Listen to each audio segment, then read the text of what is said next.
Hello everyone, welcome back to our live stream. This is Tinovo Shop on Instagram, and today we are going to do this theme right here, a penguin theme for Christmas on all 5 nails. So before I start it, if you haven't joined yet, this is a WhatsApp group that you can join. Every time that we are going on live stream, we're going into this group to alert everyone. So you can take a screenshot of this and join so you can get alert from us. And I'm going to post my website in the bottom. Everything that I use is at www.tinovo.shop.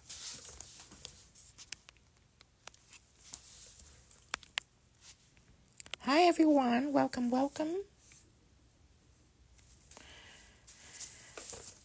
Hi Dish. Hello. Hi Majorie, welcome back. Okay. So I'm gonna start out with this theme. That's what I want today. And the background of this, I'm gonna go white. So first, we are going to take our pigment base and apply white on first.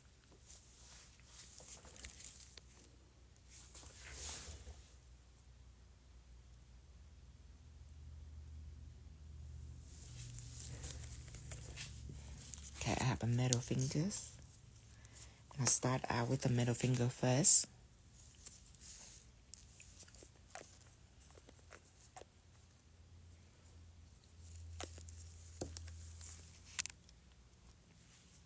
Hi Abby, hello. Welcome everyone.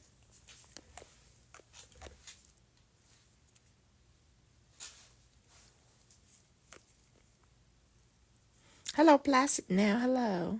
Dustin at home today, just me.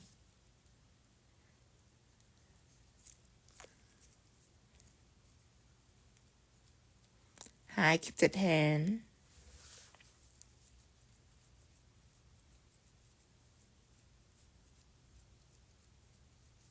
Okay. So I'm using Pigment Base to do this.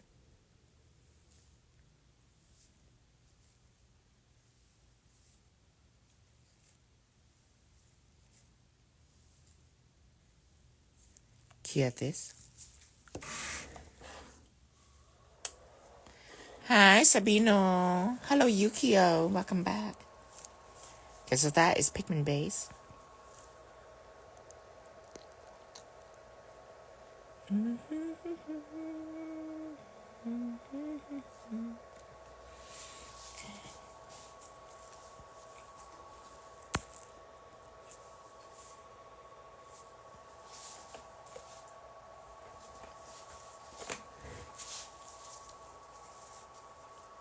Hi, Galaxia. Hello.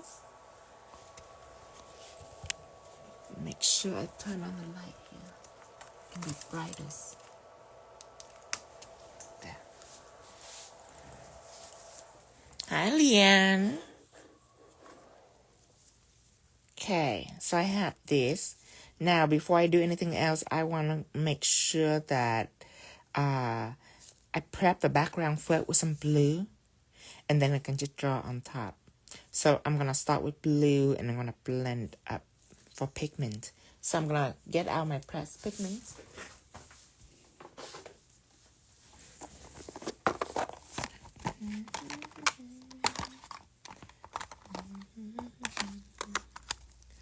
Hi, Tara. Is Tara here? Hi, Tara. Let me add Tara as moderator first. Okay.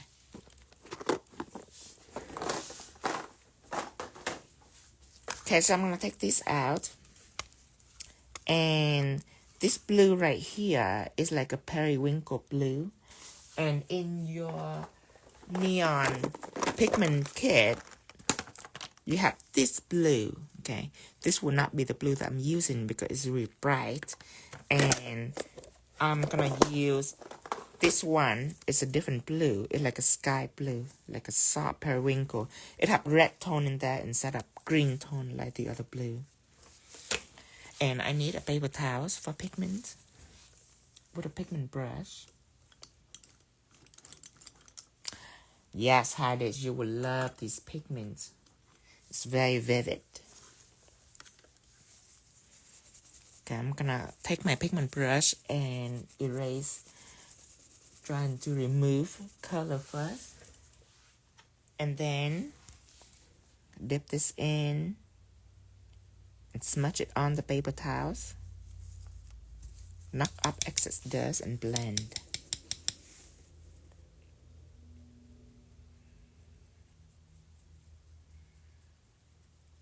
See, this blue is like the periwinkle tone colors. And for winter, I love this blue. It's more demure than the green blue. The green blue is like a mermaid blue. Let me take some video first.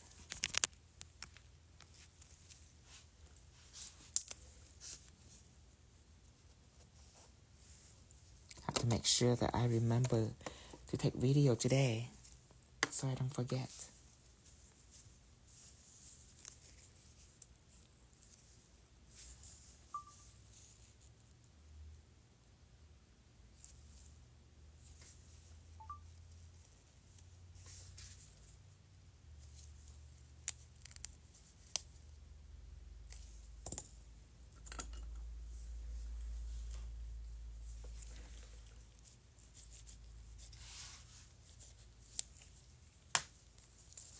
Make sure you don't have any loose dust over.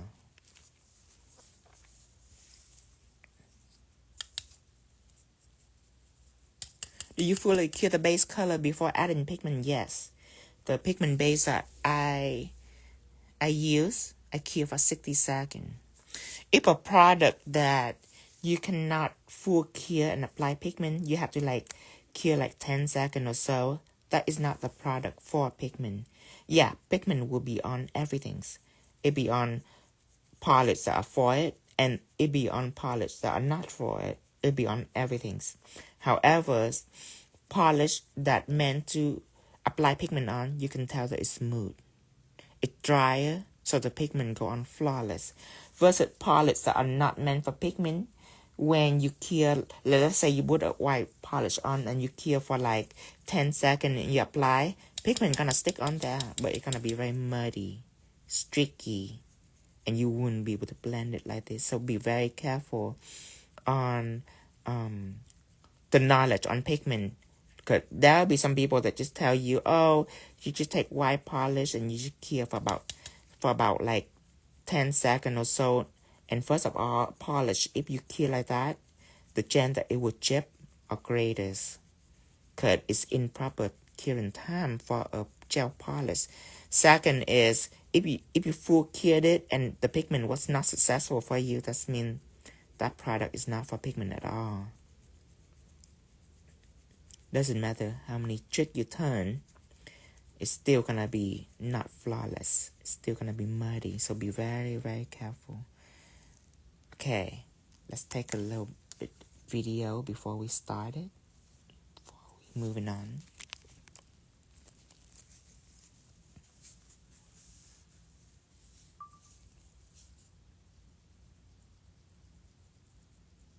Okay.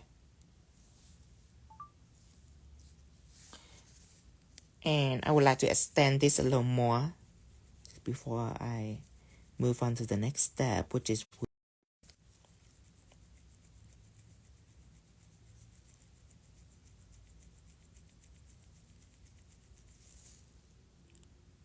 see how nice and smooth.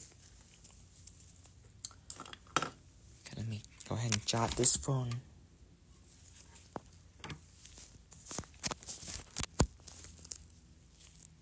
Okay, good.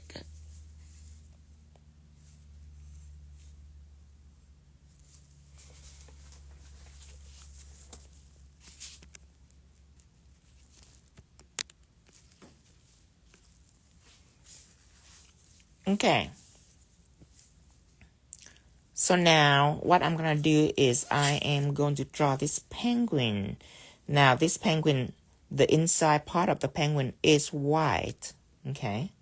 Oh, you missed the first part? It's very simple. I apply pigment base on, I cure for 60 seconds.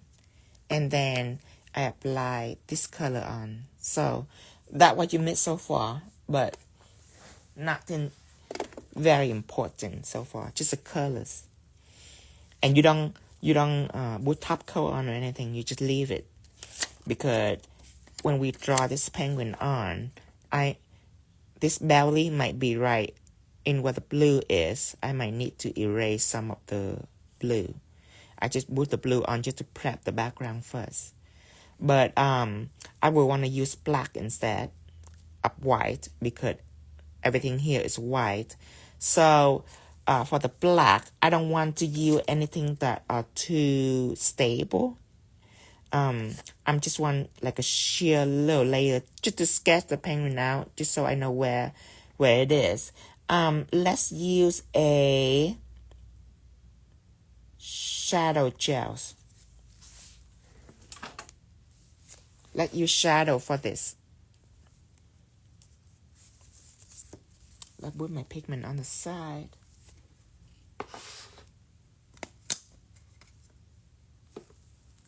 Okay, I'm gonna take shadow out. Now I choose shadow because it's a polish and it's very light. Like its stroke is very light stroke, so that's why I'm using shadow. And I got this new product that I will launch soon. It's a brush cleaner.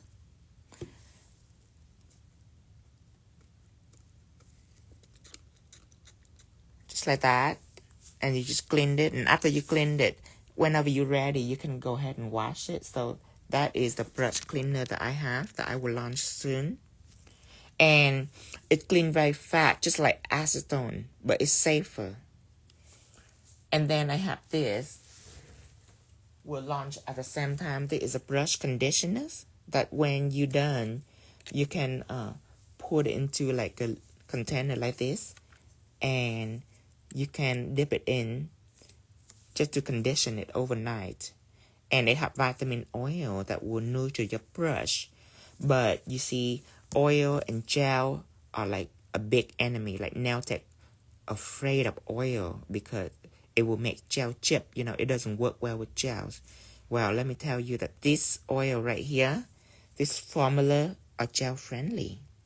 You can even mix it into gels. If it gets like dry, like if you have any gel that dry over time, you can mix it in. So this is an amazing product because it's safe for you to use. Okay. Now, where was I? Let's draw the penguin first.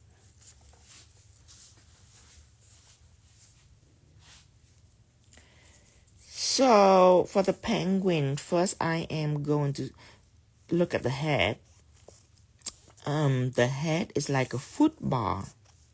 So I'm gonna draw this in, and this is half of the figure, and this is the other half. So make sure that you leave room for the body. The head gonna be about right here.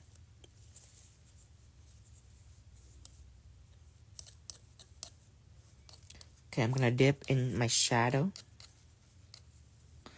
and I'm gonna make it very, very light. The top of the head is right here, just to save room for the head. And from the top, you curve but slowly down to about right here. So this is the top. Okay, and I want it to curve slowly down. About right here. And then I'm gonna curve straight down, stop.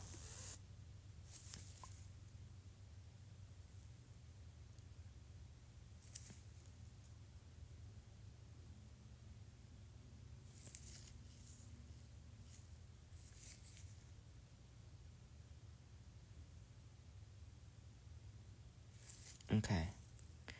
And then I'm gonna go out, and then I'm gonna start curving all the way over here.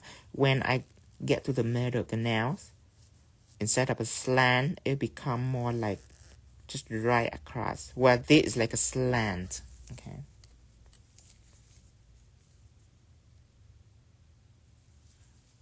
Hi, Nancy. Hello, hello.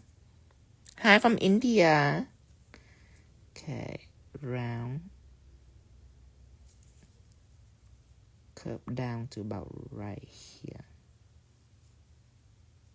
Maybe low. Like that. Kind of curve. And when it gets to here, it starts to be flattest all the way to here. Okay. Now, after this, I am gonna save a little space for the scarf. So let's loop around from here to about right here.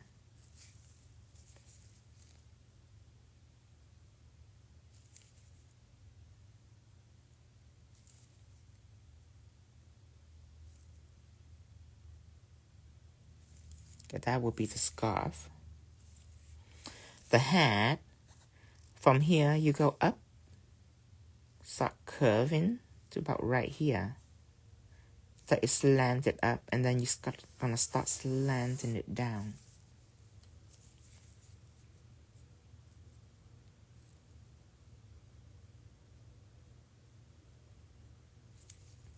Just like that. Curve up to about right here. That's the middle of the head. And then now my pattern will be down. Curve down. Wrap over this. The side of the head is right here. It's gonna go further. Okay.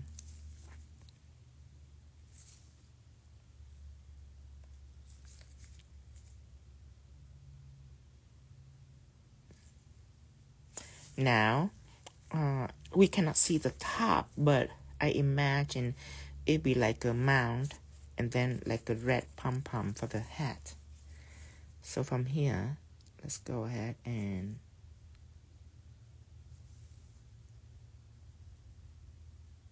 fill this up.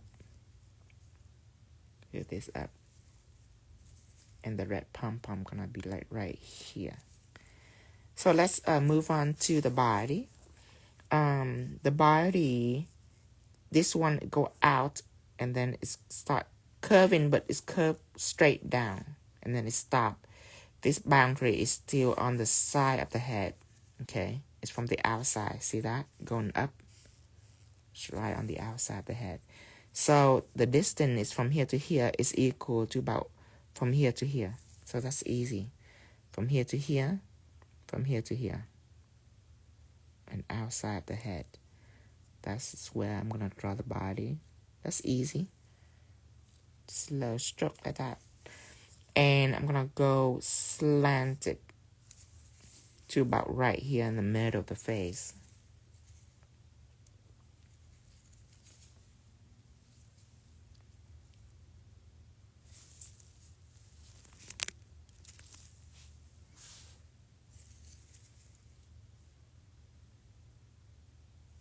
And then slant. Okay. Now, this little thing right here. Let's go ahead and from here, because we know that it's curved all the way to here and then curve up. And then from here, it's curved, slanted up, and it start to loop around. So from here, curve all around, and then go ahead and curve up. And then this, from the middle of the face, right about here, is curving, slanted up, and then it's looped all the way down. Maybe a little more, like that. Loop all the way down. Okay. The alignment is a little off because this distance from here to the scalp is really small. Where this distance from here to the scalp, there's a little bit of distance right here. But the penguin in this picture is like a square. Where this now is a rectangle, almost. It's long. So we will want to adjust the alignment just to fit the nail shape a little bit. And then there is little cute flippers that we're going to draw in. curve on the side, and then go up.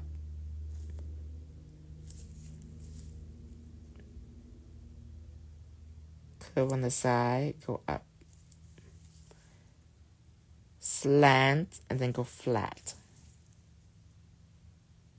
Slant, and then go flat. Okay. So now when we have these, first we're gonna remove. I need to find an oval brush first. And I'm gonna use a brush cleanser to remove. See, it did just fine, just like acetone. Okay. Okay, so now what we do, we're gonna cure this.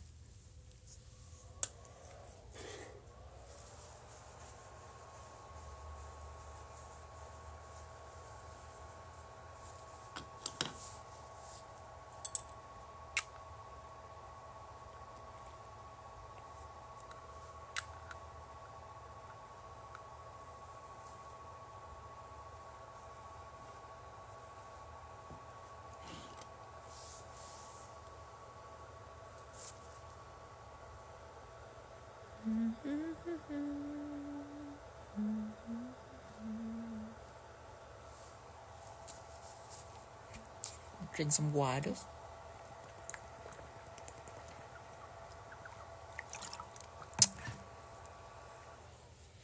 Okay. So after we cure this, get a little more cleanser. What I love about this is that you don't need a dab and dip dish. You can just go ahead and have it in here and use it. It's like 2-in-1, basically. So I'm just going to erase the pigment. The gel is already here.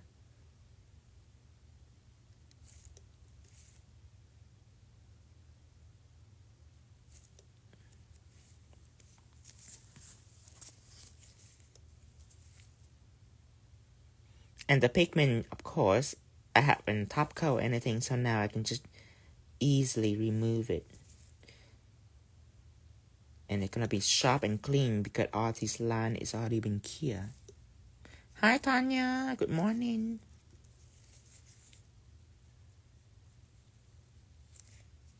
Just wipe it off.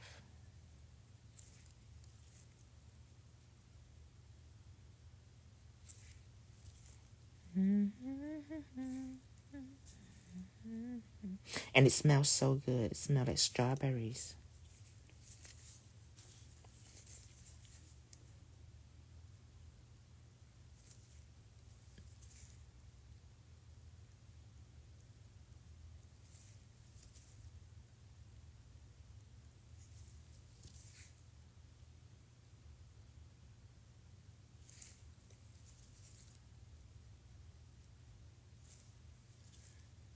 That's why you don't have to slap on gel polish. It saves you a little bit of layers.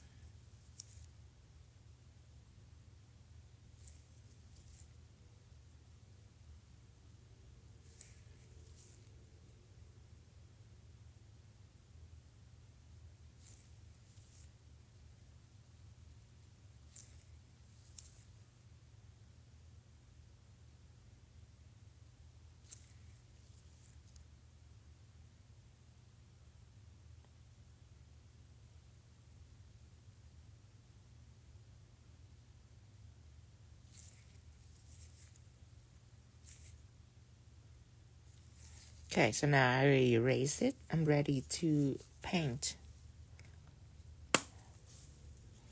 Hi, Tanya. Good morning. What are you talking about? Oh, I'm talking about the new brush cleanser. I haven't launched it yet. But I think I show you, just so you be aware. Okay, now let's go ahead and color in your black first. So with that, we going to use 1-stroke liners for that.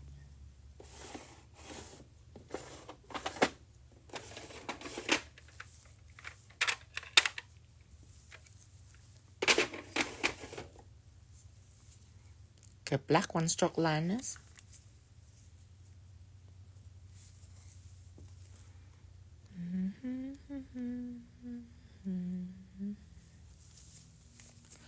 Well, I wonder if it can ship to Australia, been liquid. I don't know about the custom, if they prohibit it, but we can ship it. We can ship it. But we don't know custom gonna hold it or not because it's liquid.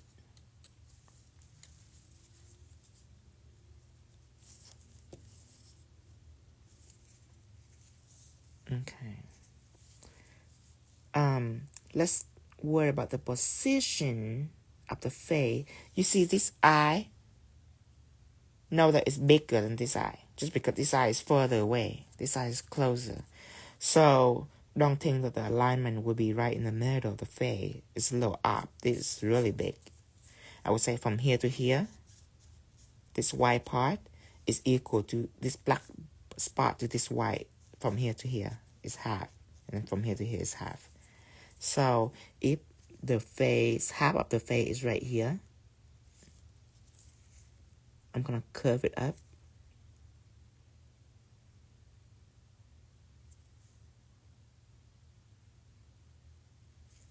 So all the white will be right here. Now this, you're gonna cut it in half for the black, and then the other eyes. So about half of this.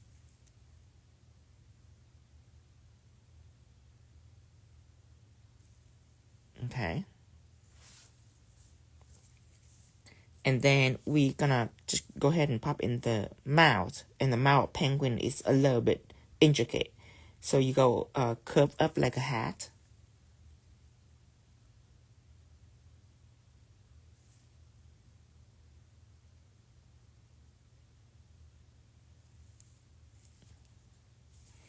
And then, I don't know if you can see it. It slant down. And then it go flat. It slant down too, but kind of flat like this. So slant down, flat, and slant up.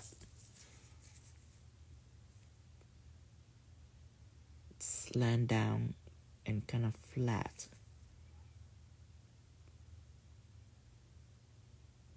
And go up. Okay, that's the top mouth. And this is a V shape, a blended V shape going down.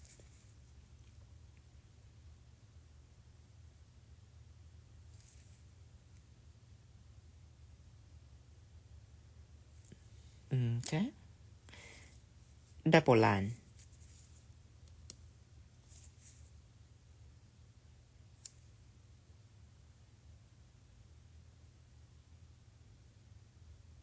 Make sure it's really thin. Because it's a little risky to use blacks in the mouth. It's like red and orange. But later on, we'll use one stroke liner to cover it. I just want to see the pattern first. Okay. Now I'm going to draw the eyes. So the eye is one curved line and make it slightly curved. So from here, one curved line. Leave a little space for the eyes, for the eyebrow up here. Okay. The distance of the eye is about 2/3. And the distance of the Y is about 1/3. Hi, Tony. Welcome, welcome.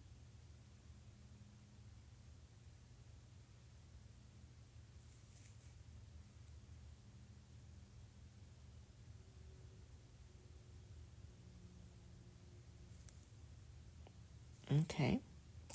Let's go ahead and draw everything in the eye too. So again, another curve parallel to the side wall of the eyes, like this. It's just parallel to it. And then inside, all black right here.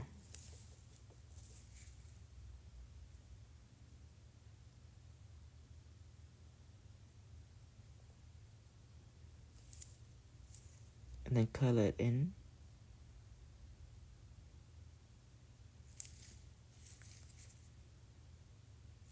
And right now it look kind of weird. It look like it's looking up.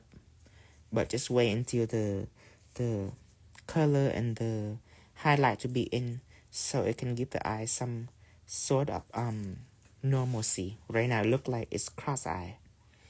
And let's save the eyelash for later. You know what? I'm just do eyelash right now.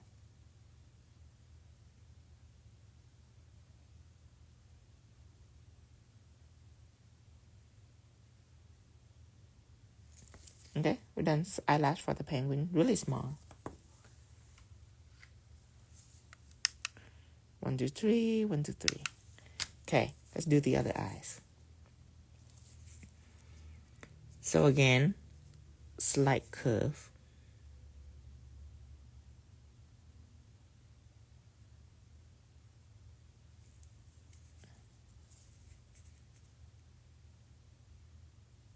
And then draw curve in to draw the eyes.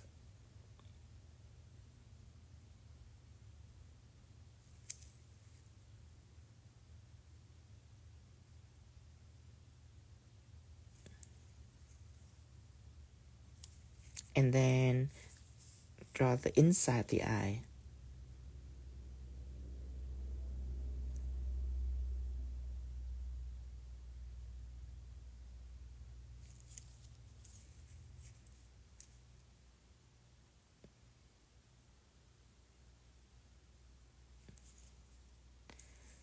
And the eyeball, the iris.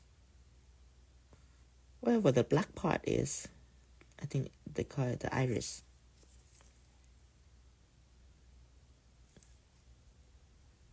Isn't that cute? Thank you, Scooty Now. Thank you, Tanya.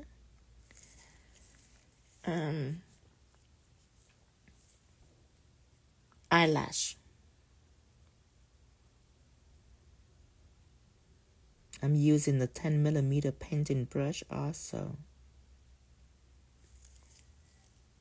Okay. Probably make this a little thicker. Q-Fizz.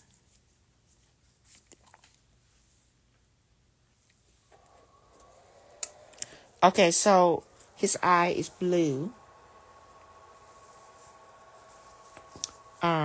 And if you look at this, it's not a solid color. It's dark right here. It's light right here. So it will be smarter to use a shading gel. See, it's dark up here, and then it's really light down here. And the color for the shading gel will be number 8. Number 8 stained glass gel. Stained glass, number 8.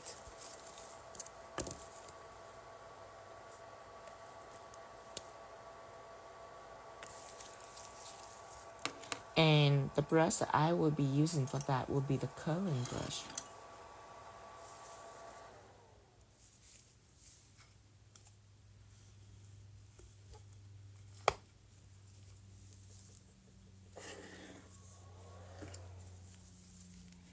Okay. So the eye, let's dip in some blue and apply right here.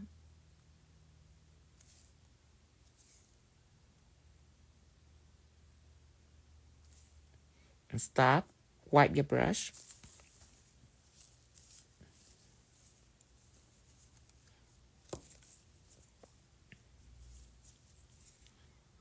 And then faded it out to make this bottom blue lighter. Flash here.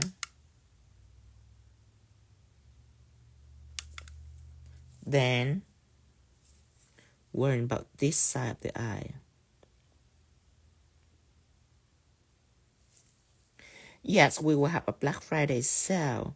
However, if we have a mystery box, it would not be applied into any sale because the mystery box already is a discount item.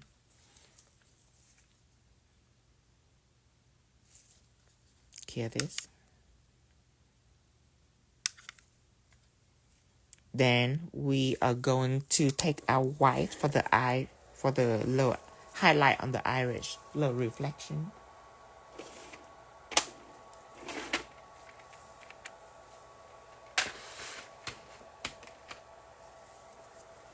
Okay, white, one stroke liners.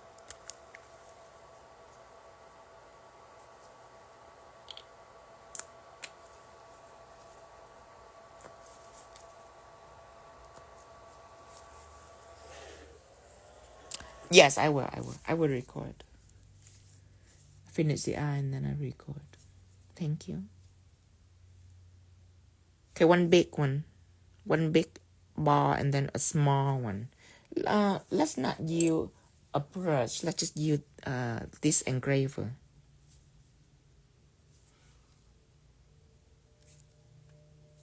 Big one right here.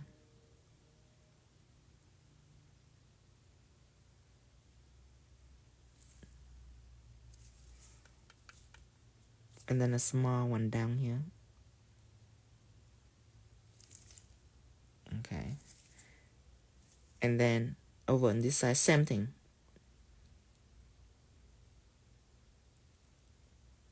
Okay. And you know, if you do a small one, just take this and you just keep dotting until it get really small, and you can use it, right? See, it get really small. Then I can use that. There. Clear this. Let's record our little penguin.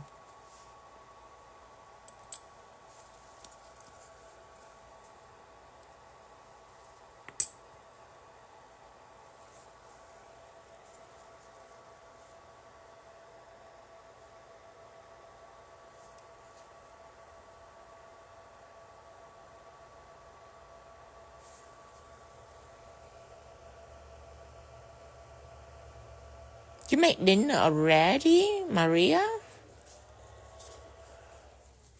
It's still early. Okay, let's record.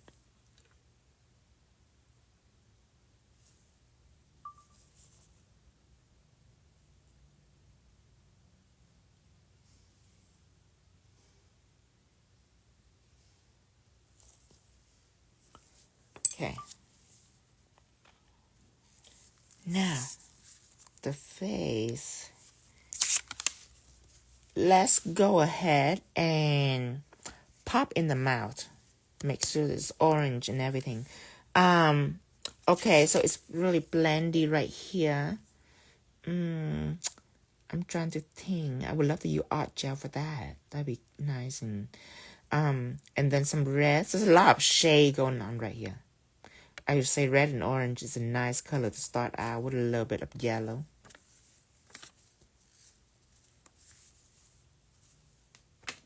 Let's take out my art gel. Fire engine will be one of the colors.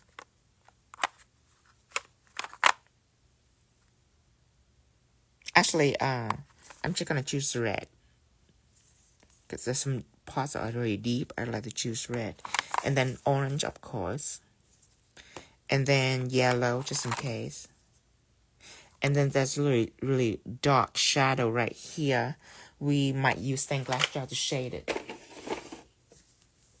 So let's use red first.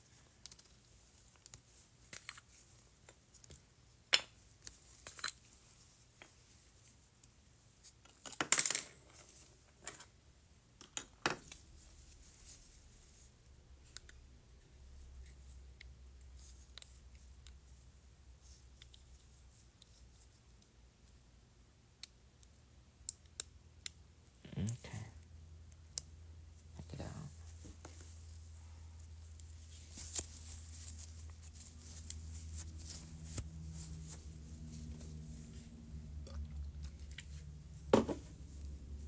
He's at home. That's not home.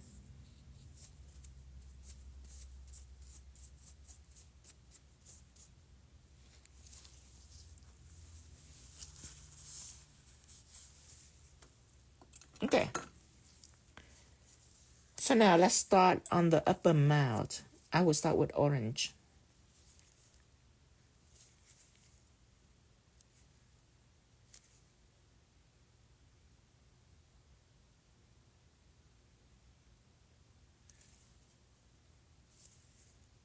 And then tap it to blend. See, art gel can blend easily. Here this. 1, 2, 3, 1, 2, 3. It have a little bit of sheerness in there. And then red. Right down here.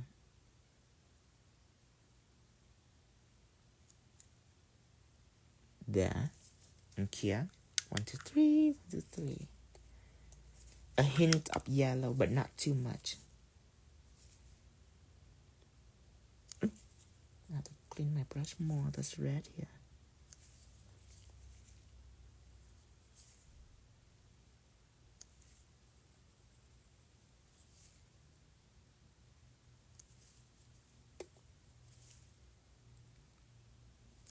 I'm gonna take a bigger brush to clean.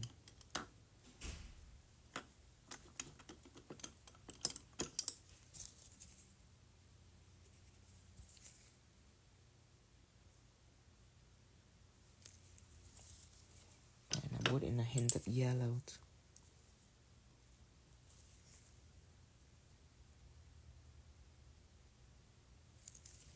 Here.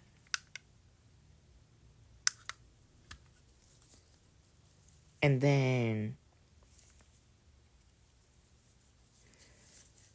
I would say all red in the bottom.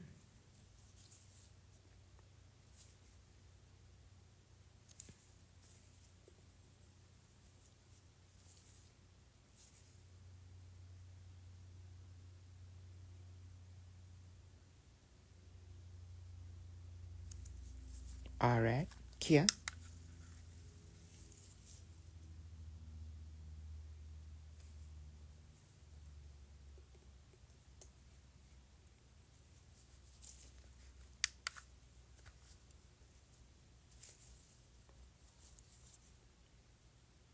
I'm gonna take a little white one stroke liners. I'm gonna mix it with some red art gel.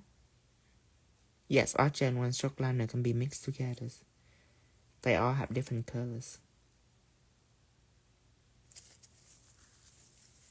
And with the kind of like a pinkish color, you go in here, drawing out the tongues.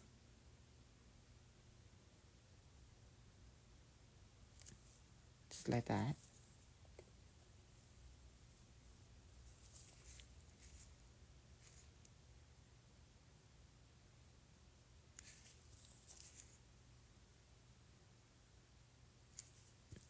Okay, you can go ahead and cure it.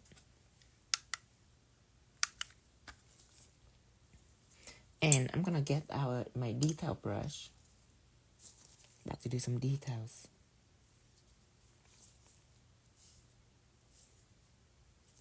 There's gonna be some orange right down here, where the lip is at. The penguin lips. A little bit of orange.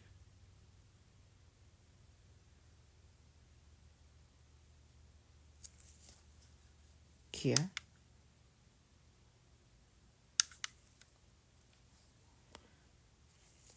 And some white, mix it with some orange.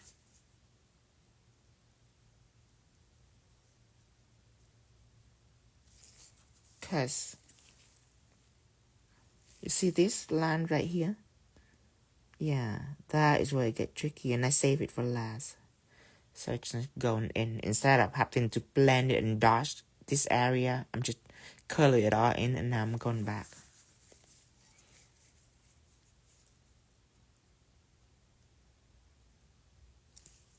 It needs to be a little thinner on the brush. Stroke it out, make it thin. Then I'll go over.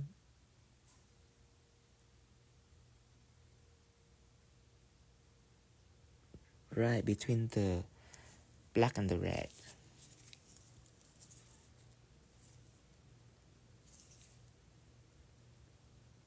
A little more orange right here. See that? Orange art gel.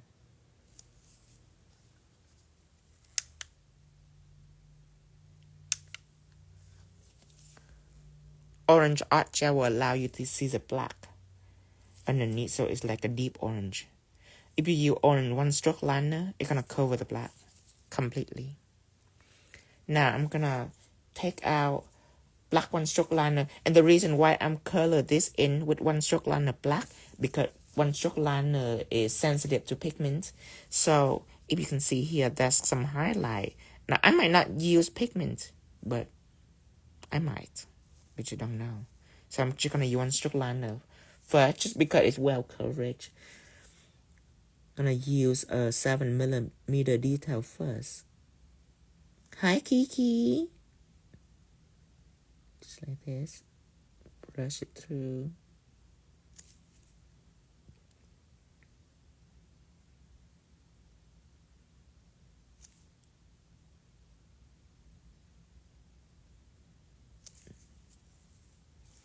And the art is so cute. I have to take a video shot after this one. So cute. Okay, video.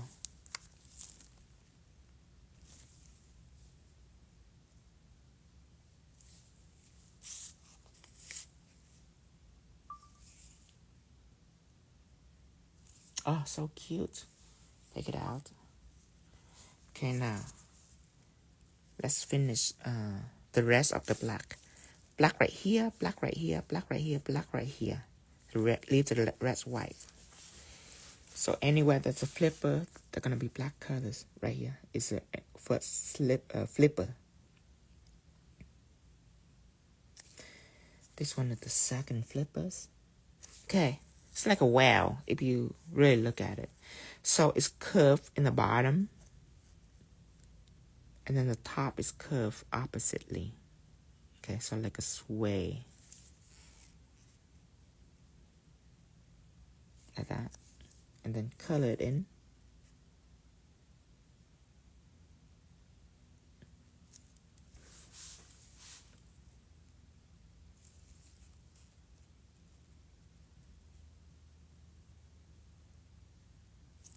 Okay. Okay. Here we go. Let's draw the feet. So we're gonna cover in the black except for this little pink part. So little pink part right here is like an arrow, a blunt arrow, like a Kansas City in Chief logo, basically. From here, you go down, make it blunt the other way. And then you round it, make it round like that. And then one slit, two slit.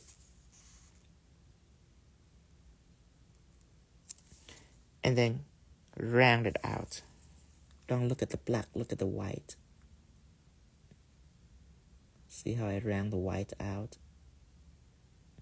Make sure you adjust your vision and don't look at the black. And then now you're going to cover everything with black all around it.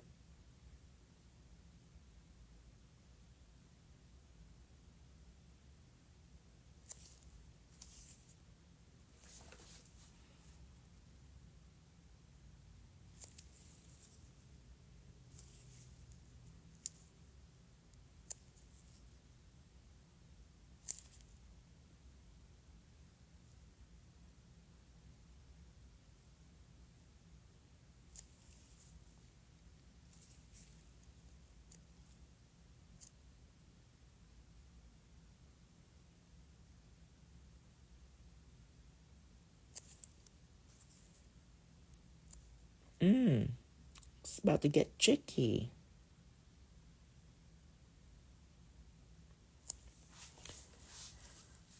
Whatever going on right here is super tricky. It's no longer white, it's blue now. Oh, this penguin. And it's a little gray area down here. Let's pop it in first. Little gray area right here. And I believe it's blended out. Using one stroke liners. But still, I'm going to blend it. Probably not with an ombre brush. Probably with a coloring brush. Now one stroke liner is very opaque, so when it comes to blend, you have to be cautious. Doesn't mean that it cannot blend well. One stroke liner can blend very well, but it's different than art gel. Art gel is have like a slight sheer layer, so when you blend it, it's kind of like a gel substance, where this is like a stain. It's really thin. Now the blend is more, it's kind of stable. I'm not sure how to explain it until it makes sense, but it's stainy, it dries when you blend.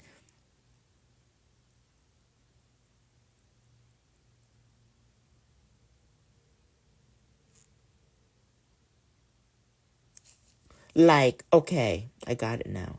Okay, art gel, when you blend, it's like using a, it's like, hear this, it's like using a, see how well the blend is? See that? So it's not like one stroke liner couldn't blend. It blend well, but it's way different.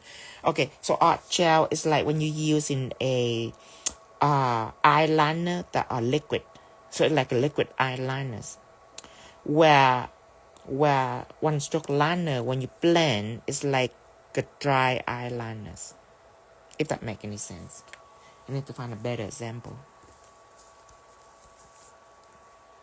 Like art gel is mousse, and one stroke liner is hairspray. Need a better examples.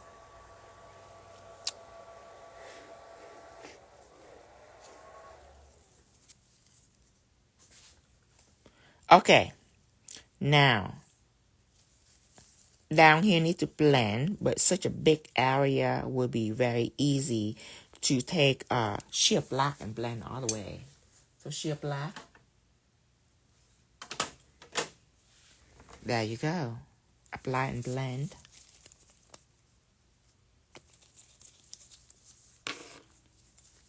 So I am gonna have sheer black right here, and it's also climb a little bit on this leg too.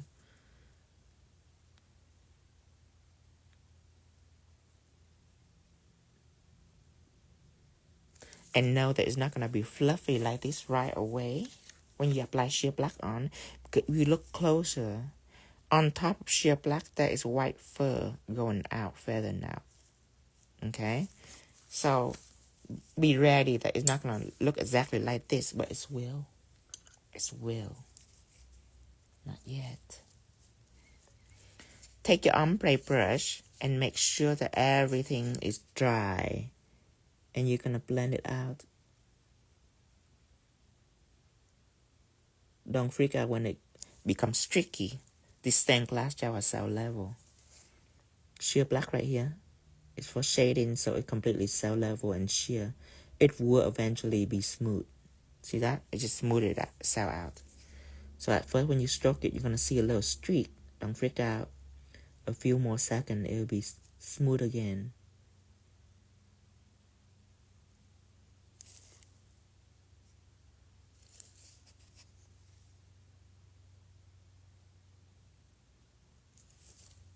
Okay? See that? Isn't that cute? It's at dimension right away.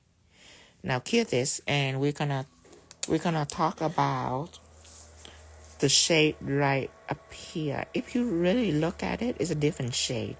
This right here is sheer black for sure. It's a warm black. This up here, that's cold black. It's almost like a blue.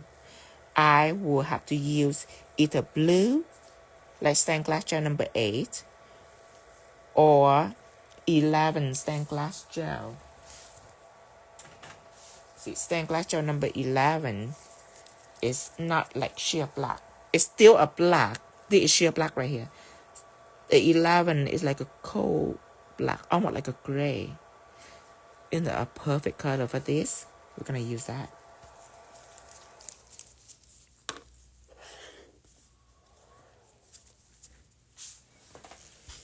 Okay. So, coloring brush is a must. Make sure it have volume rather than liner brush. And if you want, you can take a little bit of this blue and you can mix it in just for it to make it bluer, but still have some black shade on it because it's shading. And then you go down here. Oh, be careful of this. You see a person which is from left all the way to the right, but you see the highlight right here. You want to spare that on the side. Like this. There, you want to spare that. And then you're going to go right across.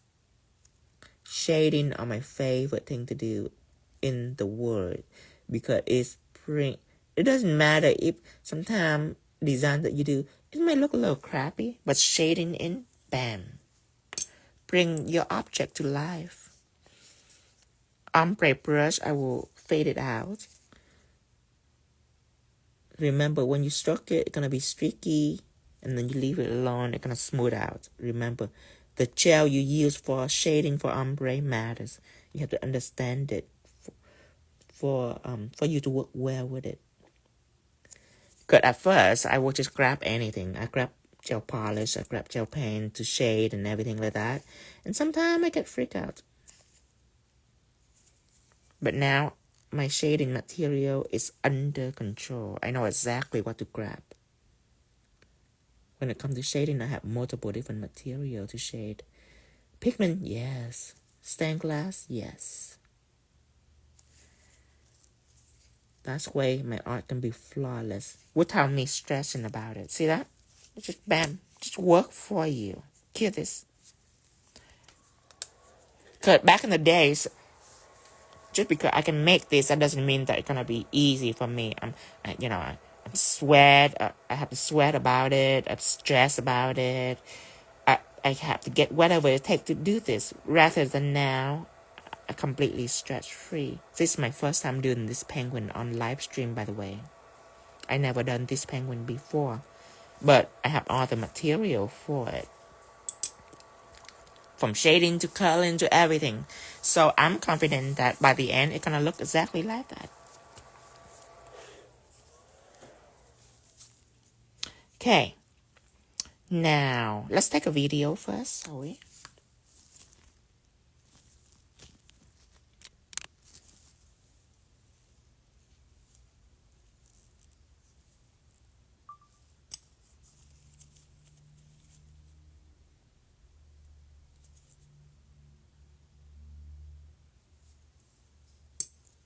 Okay.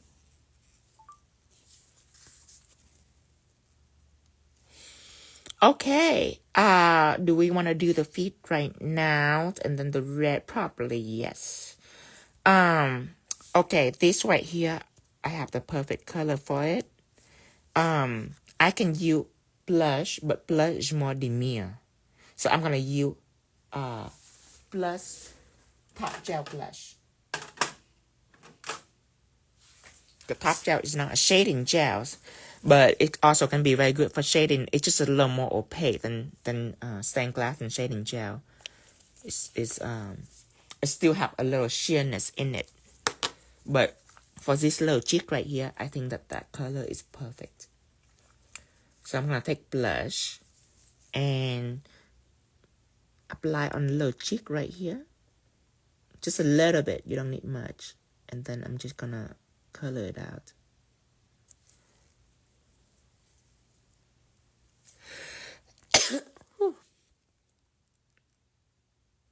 Okay.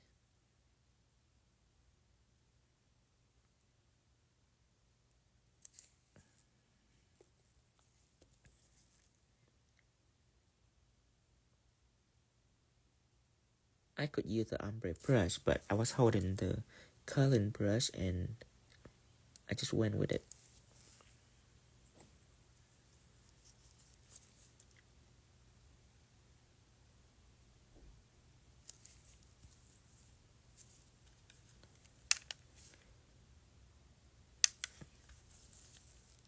Apply a little bit right here.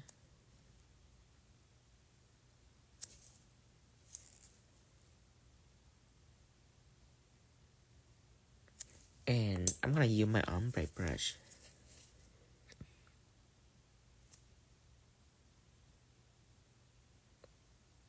so much better.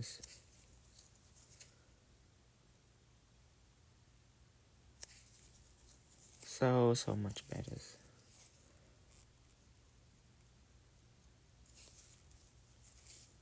See how just a simple brush switching on the other side. It took me a little while, but it didn't turn out how I like it. I'm gonna redo that part. See? Easy. Here, this 1, 2, 3. Okay, let's come back to this one and use the ombre brush this time. Sometimes I'm lazy to switch brush, but it turned out to cost me more time. See, I just need to apply that and just leave the coloring brush alone and just get the ombre brush and just tackle the edge and blend it out. It's like more, it's like 100 of little hair, like little lines.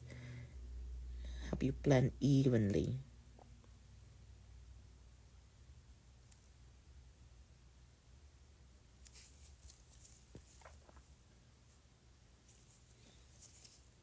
So much better.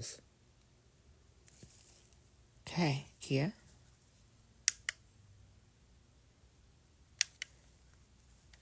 So, okay, let's think about this. Because it have shading, it's crazy. The feet animation have getting crazy over the years. I see blush. I see highlight, very strong and intricate highlight. And the shadow, I would see a little bit red, but red like red brown almost.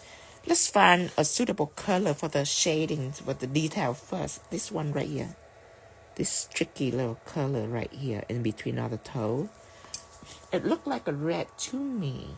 I'm gonna grab a red. But what material is the question? I would say let's get Royal Bread Art Gel. Art Gel วันศุกร์ล้านเนอะ Either material can handle this task. Let's get a little bit of this out and let's go ahead and give some outline for the feet. So we have some sort of an ideas. Before we outline, I would say coloring with blush first. Take blush, top gel, and just color in the whole feet. And then we'll worry about the other part later.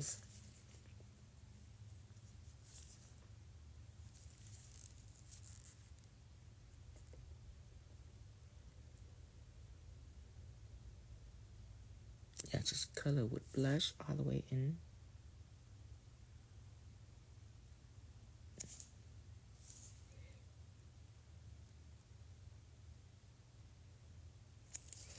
Okay, hear this, how cute that little baby feet. Okay, so we have blush in. Now we're gonna go round, and then we're gonna slit, 2 slit, and then slightly all around. Now remember, you don't have to do all this crazy work. You can be done with that little feet. But I show you this not for you to do on your client, to teach you how to hone your skill. You want to advance your skill, you got to be able to capture all this, okay? So it's not for you to do your client, but it's not for fun neither. It's for training. Make sure you capture this essence, especially when there is highlight like this. There is multiple layer highlight. It's not just one simple highlight. There is highlight, and then there is a glare right here where you have to use something strong. So let's do red first.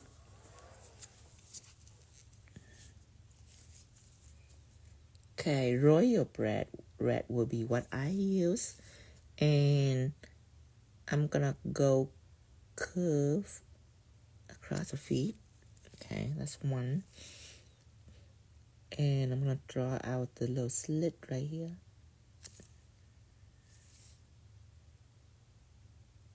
Yeah, on your client, you should go ahead and paint the pink feet and be done with it. Okay. But task like this is for you to tackle things that look difficult, You need to train your eye to dissect those. Now clear this. Because at first when I look at the feet, my first emotion is, oh Christ, do I really have to do this? Little stress about it. And whatever make me stress, I'm going to dive into it. I'm going to make sure that I nailed it. So next time I wouldn't be stressed. Next time I'd be like, oh, I done that before. Easy. I know exactly how to do it. Well, right now I'm gonna try to figure it out. There's a little shading going on there, but no more harsh line. All this red shading need to be done with either a blood gel or stained glass gel. Let's take our blood gel first to see if we can handle it. Blood gel.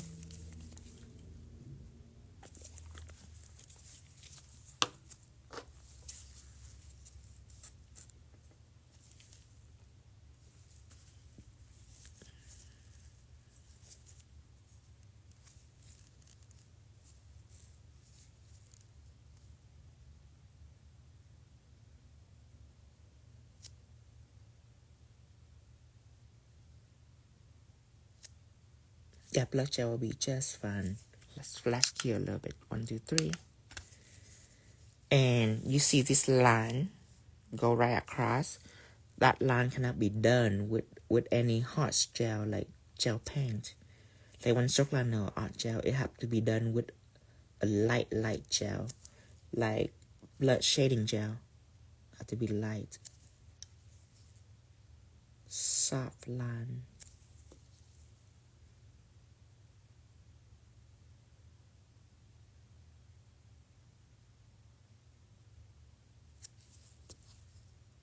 Go ahead and clear.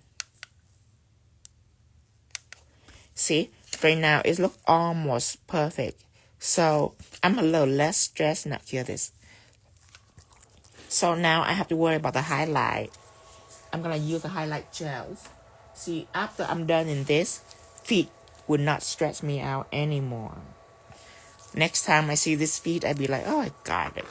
Easy breezy. And people are like, oh, easy for you. I say, yes, it is. It's very easy. I've done that before.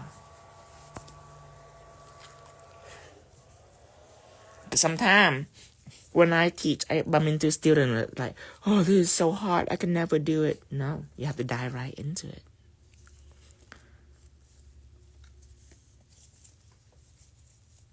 Okay. Up here, I'm going to add highlight gel color in. There. And just stroke it out with a liner, because highlight gel color is very sheerish. I only blend with a liner or a curling brush when it comes to sheer gel. I think that the top gel is a little too opaque to use a curling brush to blend. I will use an ombre brush for that. You see how easy it is when I did that up here on the cheek.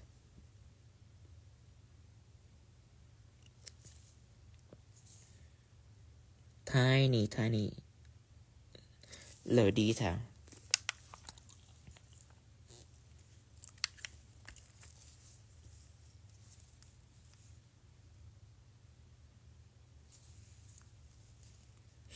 I can hear my mom right beside me shaking her head. Be like, oh, so tiny detail. Why? Why worry about all these detail and blend? So tiny. And then now she couldn't even do an ombre. It's like, how to do the ombre? I like, well, you didn't practice ombre little feet, so how can you ombre the whole nails? Don't even know how to ombre the whole nails. Here this. Okay, I would say that is like this already. A little bit up. A little bit of white. Just to go around this. Like that. See that? Here.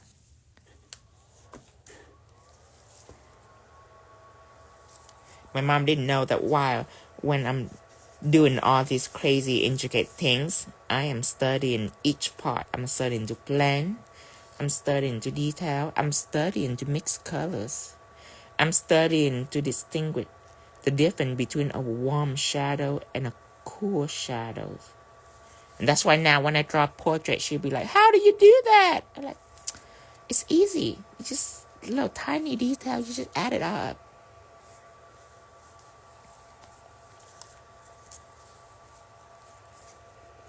Okay.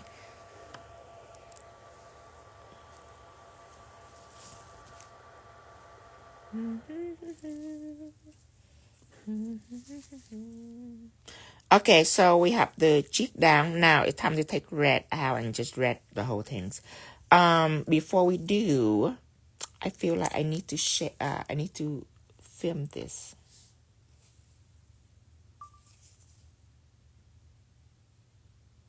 Okay. Now red. So lining detail, everything is detail. Red one stroke liner will be what I use. Okay.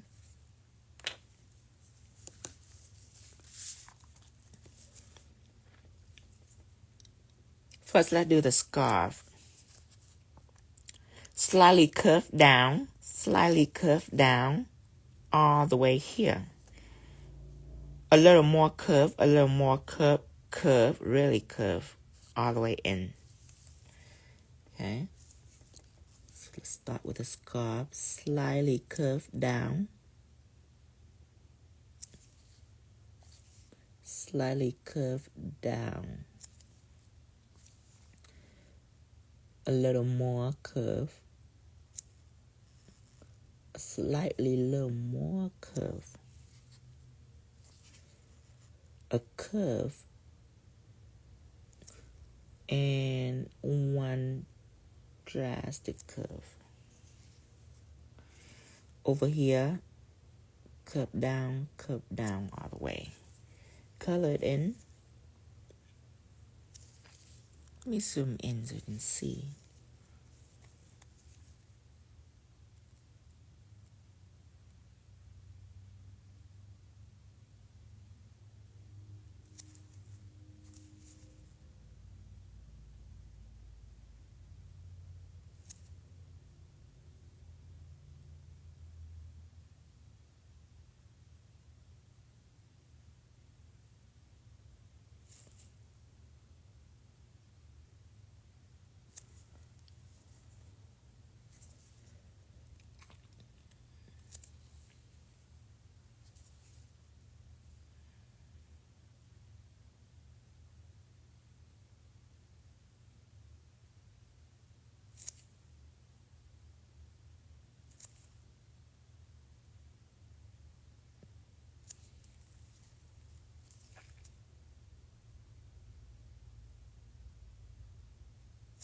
Hear this.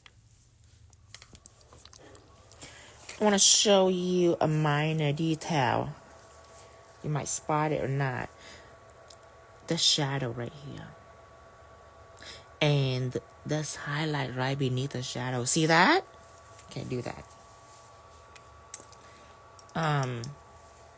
The shadow, I believe it will be a warm shadow. The highlight is a little cold, but a warm shadow just like this. So I'm going to use sheer black.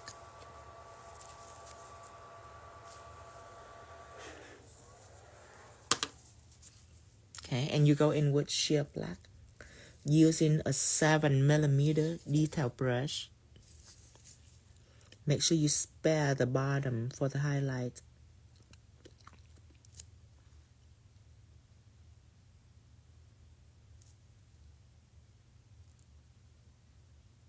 Okay, and since it's a very narrow blend, you don't want to take an ombre and do this, because that's a wider blend. That's blend all the way up here. So with this, I will want to go this way instead. Let's try to see if it works. Okay, good. So I'm using just 1 or 2 hair from the side, and I'm just going to brush it sideways.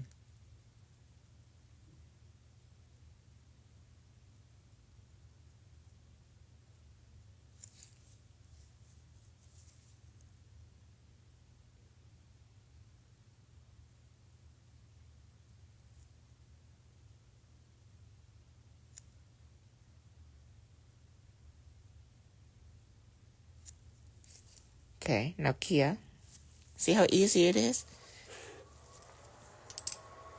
Then this blue, I am going to use this stained glass gel number 8. A cold periwinkle tone of blue.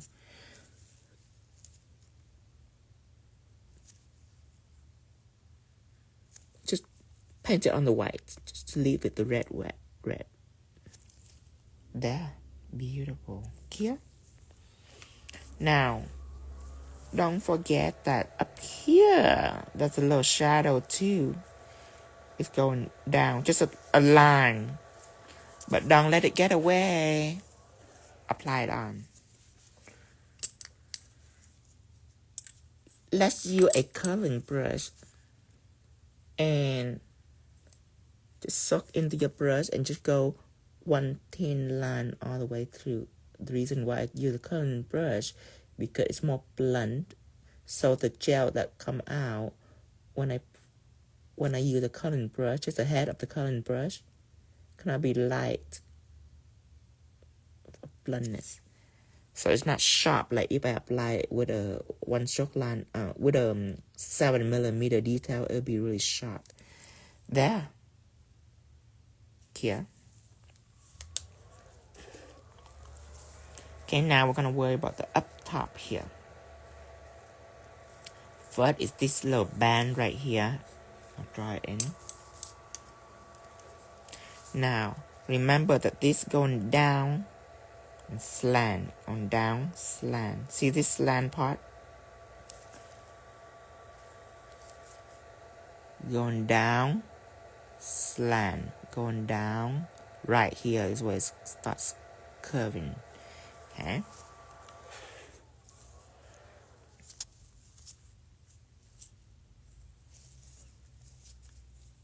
Still using one stroke liners.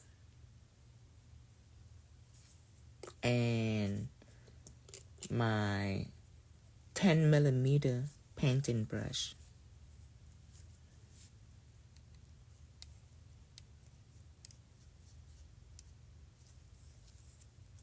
Okay, so let's start right here first. Going down.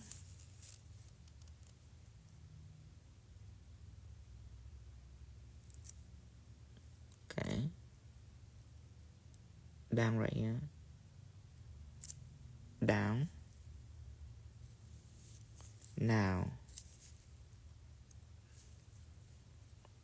make sure that the alignment is right. Okay. Okay. So, again,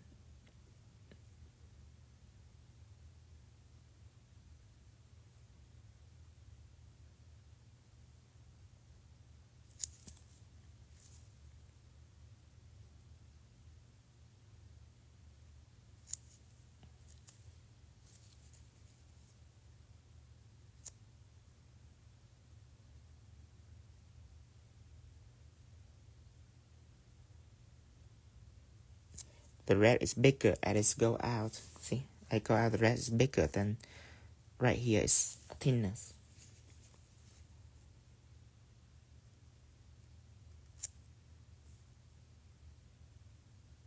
Now when it come over this side, instead of slanting to the right, it's slanting to the left.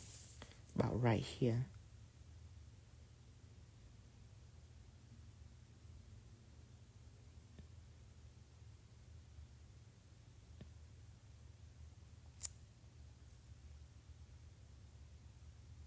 Okay. Now we are going slant all the way. Slant.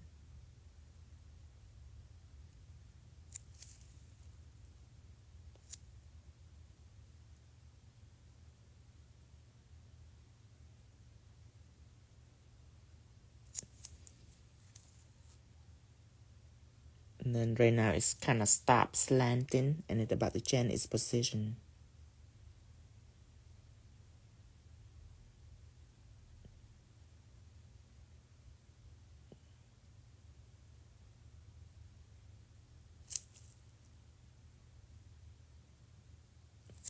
Okay. And right here, I'm going to draw a few more curves.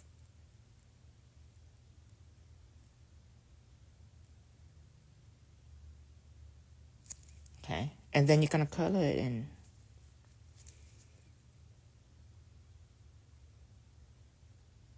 And don't be confused with the patterns. Trying to be conscious of your patterns.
Okay, so now we're gonna draw red all over it.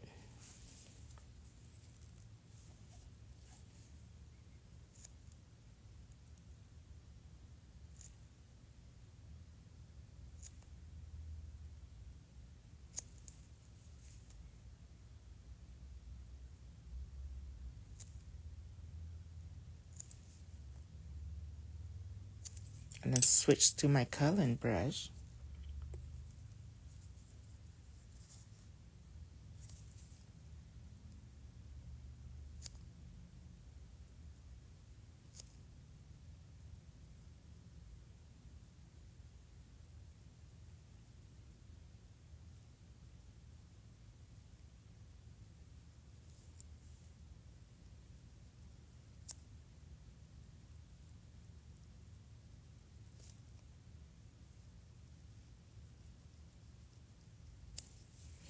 And let's draw the little pom-pom for it.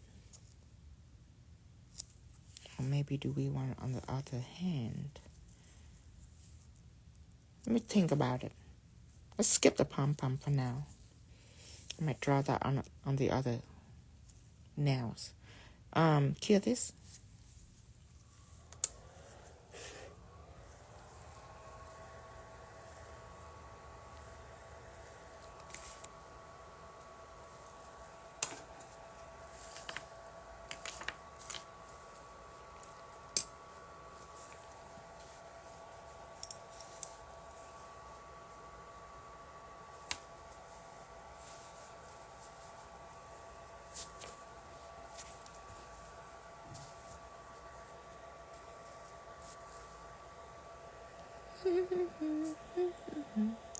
MC now say hi. What product are you using?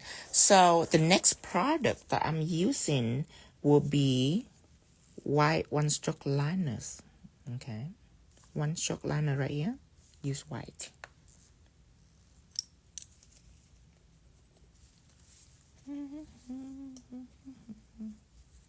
Okay, get white out.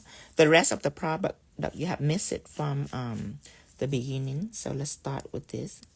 I'm gonna start with white one stroke liner.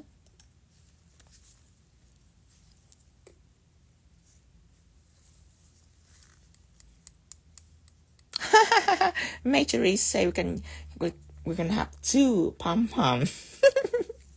You were afraid if I gonna forget about that pom-pom, aren't you? I'm gonna draw the pom-pom. Okay. This one too. Okay. Oh, let me see. Let me check my recording first. Okay, I'm gonna record soon when I'm doing the hat details. I don't see the pattern, but I see some line right here. So I'm going to make it up the pattern for it. Let's give it some triangle first.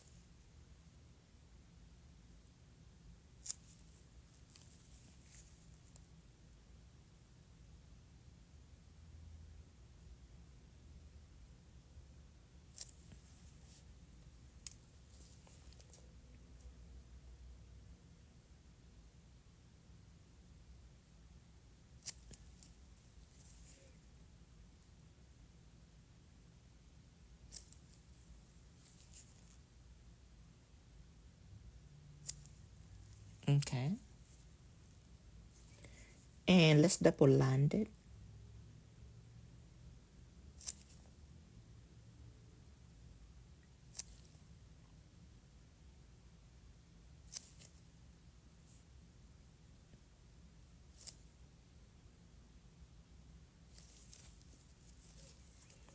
Okay, now let's go up here and draw a line through and give it some snowflake.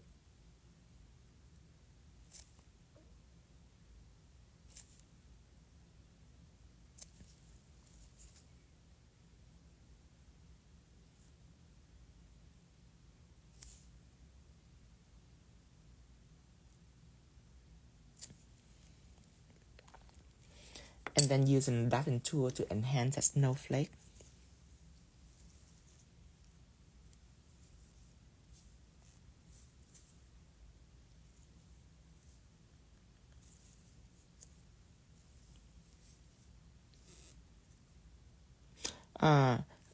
Jersey say, I hope he put in the little black triangle to the left of his eye, because now I cannot unsee it.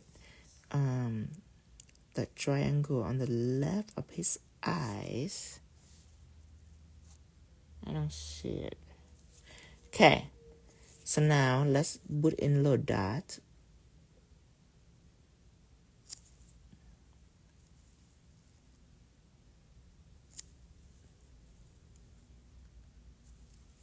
Jesse so say it giving me anxiety. I think it's just her. I don't see any black triangle. I think she's just seeing things. Okay. Little dot here. Give it right here.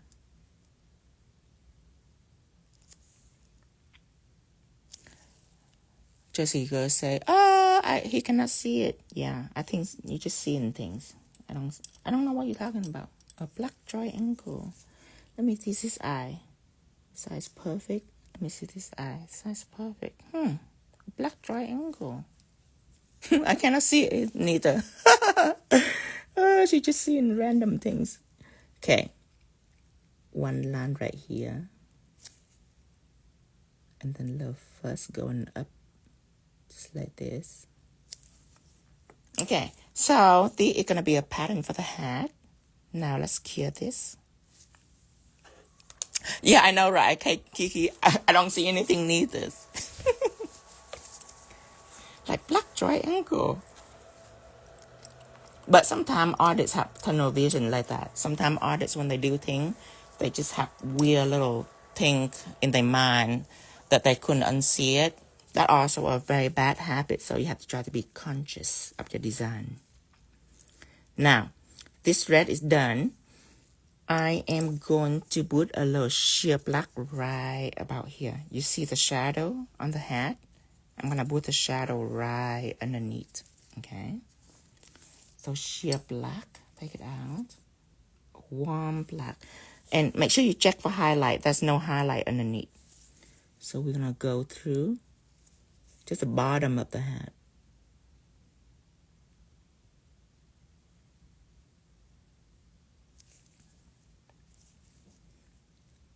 All the way through.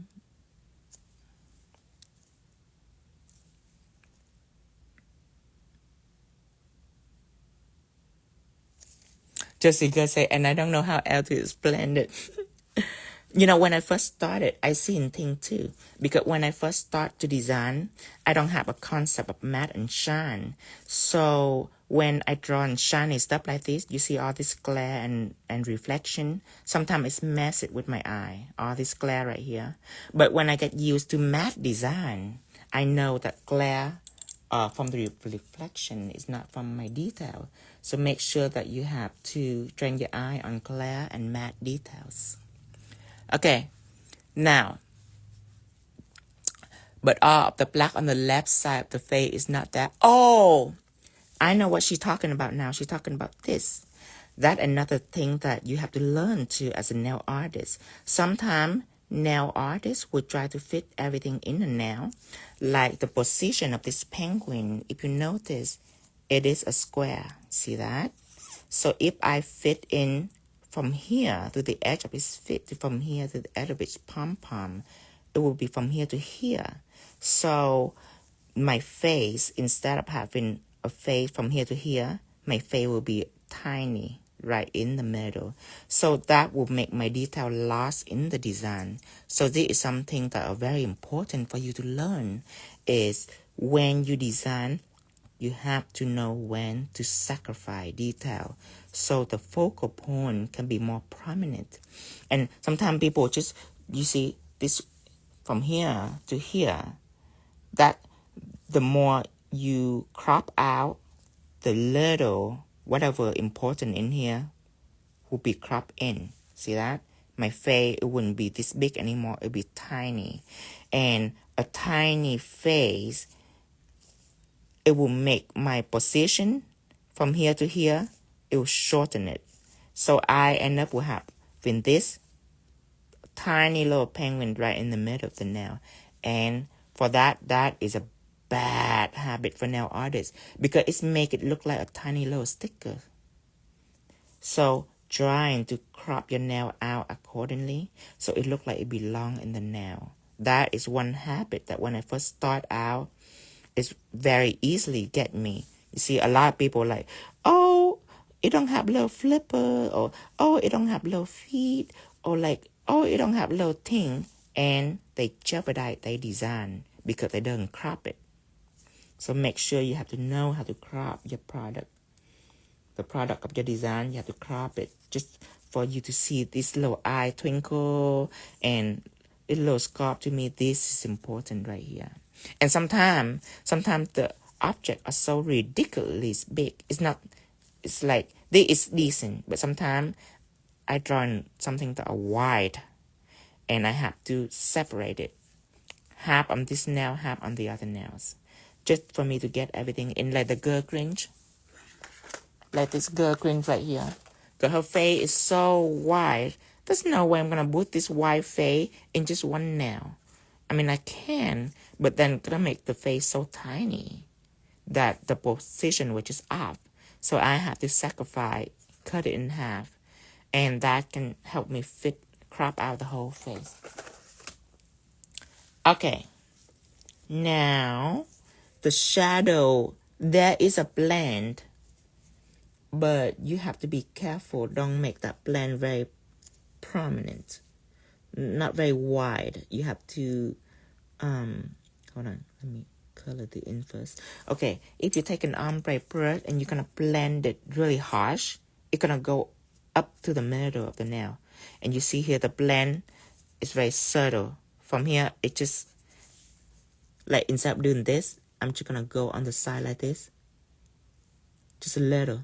It's a very sharp blend, but it's still a blend. It's not a sharp cut line. There is a blend right there, but I'm blending it on the side. Just like that.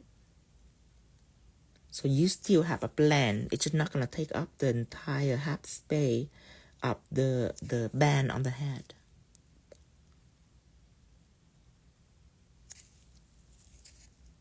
Since it's already up a little too high, I have to get rid of the evidence right there. There. Okay. Now I'm happy. Now here. Will you have to crop out the brat picture you have? Let me see the brat.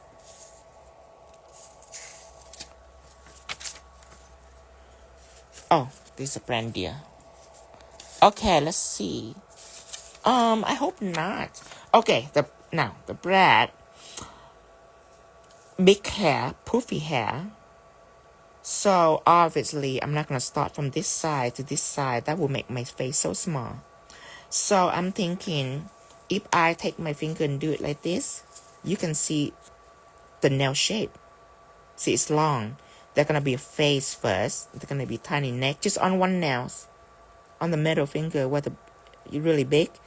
Draw a big face from sidewall to sidewall, and then you go down, draw a small body. See, this is the nail shape right here. The rectangle shape is the nail shape. So the hair, I'm just gonna poof it out on the other two nails. So braids are easier. I'm less stressed about the braid than the cringe girl. The cringe girl, I was so stressed from the position. I don't see the top of the hat, but just from what I know, probably will be healthy for a little shadow to be on here on the red like this. Just use a curling brush. A blunt brush will do. Going in. And yes, I haven't forget about the film. I'm gonna film this right after I do this shadow. Thank you for keep reminding me when to film, because sometimes I will forget. Rarely that I forget, but when I forget, I forget. And I was so mad when I forget that gnome. It was so beautiful, and I forgot to record it.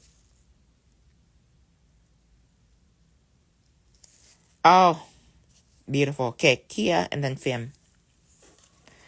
Okay, now we're gonna go back to this part right here. This look so tricky, cause this is where the white have shadow, and in this designer, this artist that drawn this penguin decided that the white, when it's shadow, it's not gonna be black, it's gonna be blue.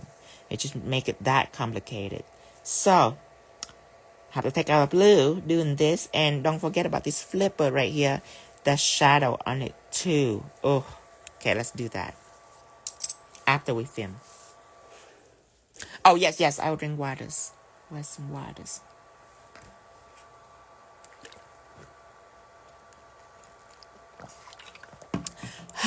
Sometimes when I forget to drink water, my voice becomes so deep.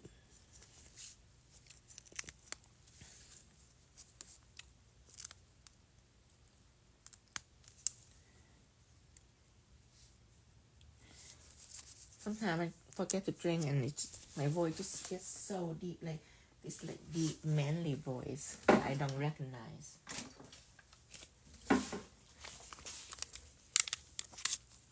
Now it's a little clearer now. Okay. Let's see. Videos.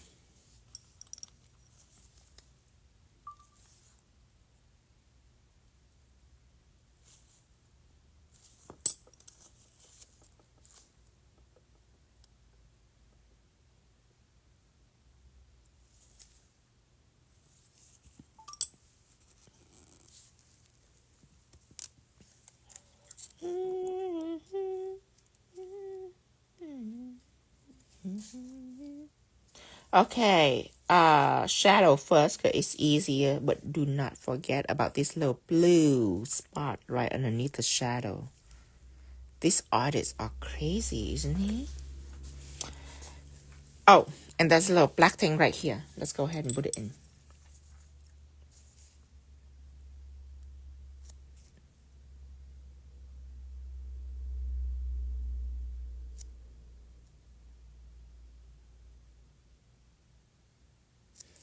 Okay, sheer black.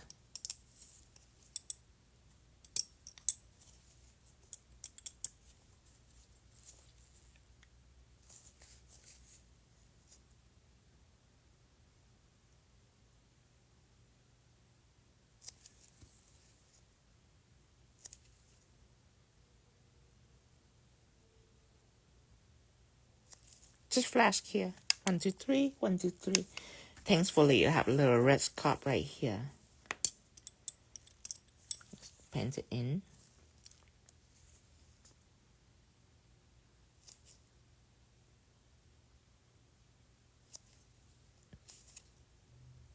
So there's a darker negative space for my highlight. There, perfect. Here.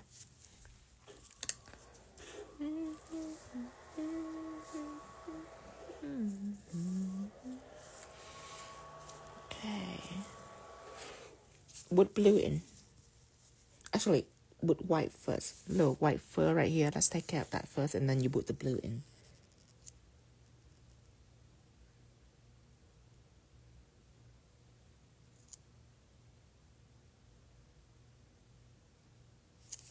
That little fur here. 1, 2, 3. 1, 2, 3. 1, 2, 3. Mary say, you do such amazing work. Thank you. Oh, the tail. Yes. I haven't forget about the tails. Okay. Add some blue in. Let me see. I'm anxious to see how this look. Okay, good. Still show the fur. Okay, just a little bit. Here. 1, 2, 3. 1, 2, 3. Okay. This spot stretched me out the most. Let's go ahead and pop the tail in right now. From here to here. Oh my God, such a cute little tails.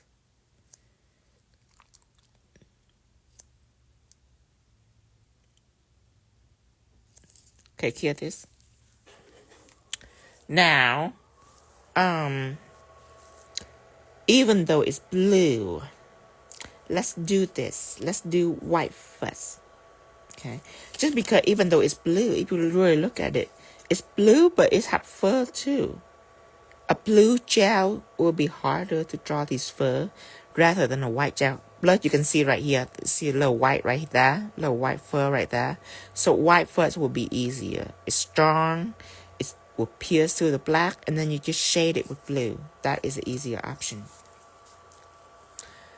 Gabby from Texas, I love your talent. Thank you, Gabby. Thank you. Hola, ¿qué haces? Hola, Ironaus hace este penguin. Es muy bonito. Me gusta mucho. Okay, now. First, on the tail first.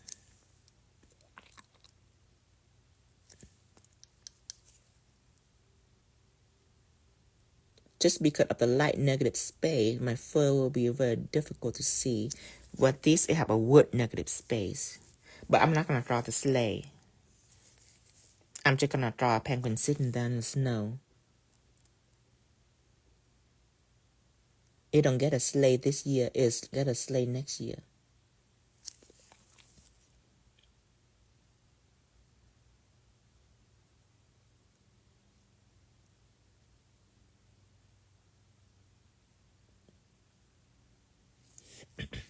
Hear this.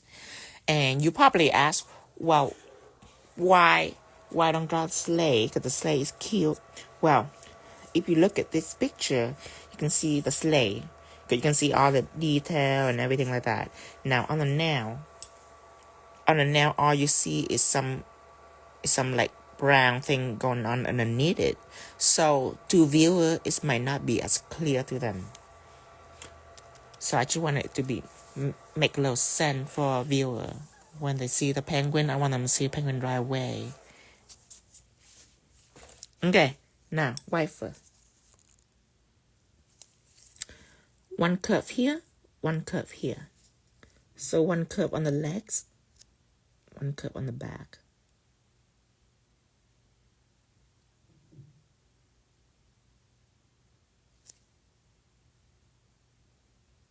Okay, fur. Oh, look, itty bitty thing going on down there too. Okay, now fur it out.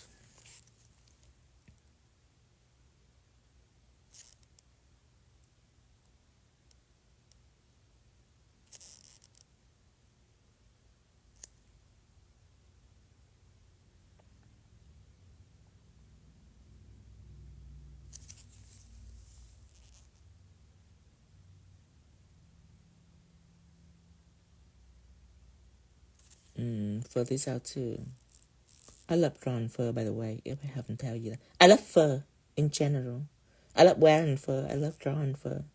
I love feathers. I love anything that are fuzzy looking.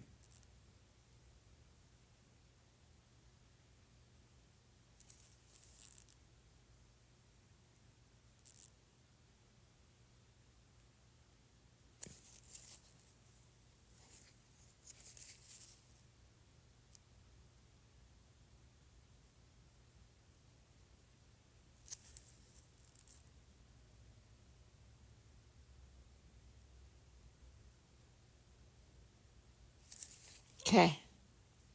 Now here, I know it looks bizarre right now because it's all white. It'll be blue very soon.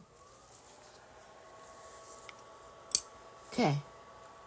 Let's take blue stained glass number 8 and put in this blue to calm down our anxiety. Because right now it's blue. Right now it's white. It needs to be blue. That's some blue. Stained glass gel, that's number 8. 𝙪𝙤𝙪𝙗𝙪𝙞𝙪𝙗𝙗𝙪 Gracias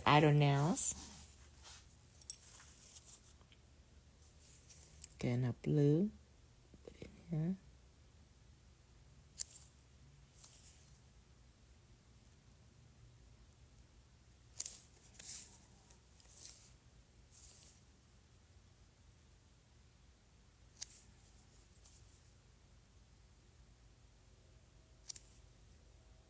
Okay, hear this? 1, 2, 3, 1, 2, 3, 1, 2, 3.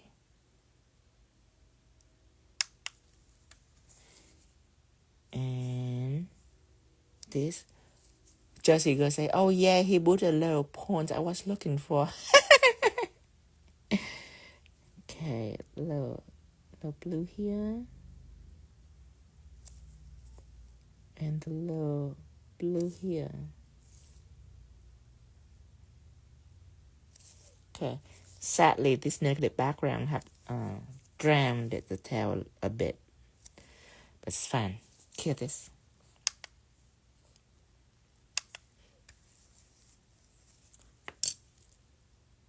Okay. Actually, you know what? I can take a little black and feather it out just to make up for the white on the tails.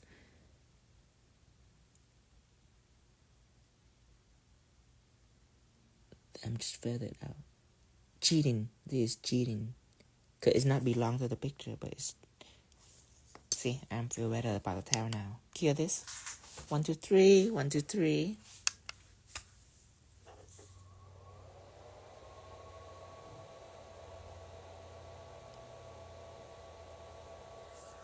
Okay. Let's see. Oh, highlight. Let's do some highlight here. On the forehead, highlight here from the flipper, and a little highlight right here. And we're ready to add fur for the body. So highlight gel, take it out. Take this out.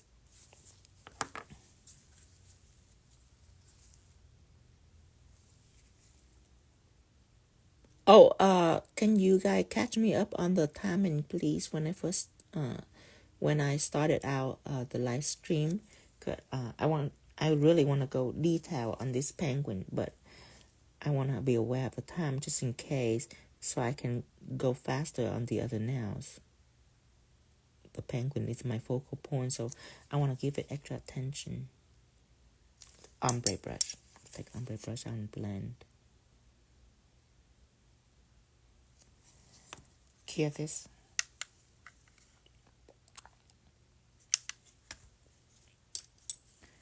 And highlight gel on the slipper over here.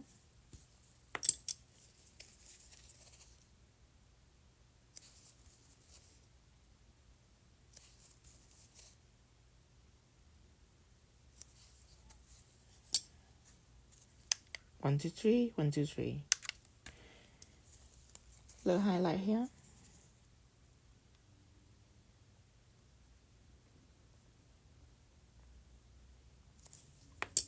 We're about 2 hours. Okay, good. I just want to be aware of the time so I don't dive right too deep into something and forgot the time. But it's only give us 4-hour limit. At least it's used to anyway. I don't know if things change or not. Here's this 1, 2, 3, 1, 2, 3.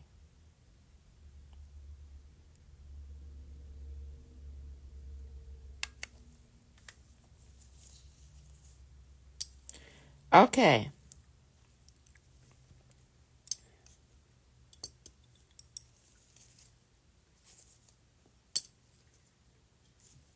Now, let's see. White fur. And we're going to use white one-stroke liner for the fur. I'm going to use a 7mm details, and I want to make sure that this is very fine. So I'm rolling it in first, and I really stroke it out. Make sure that it's pointy like a needles.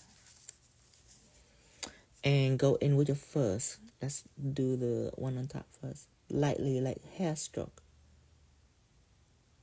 Very lightly, barely touch the tip of your brush. Let me zoom in so you can see it.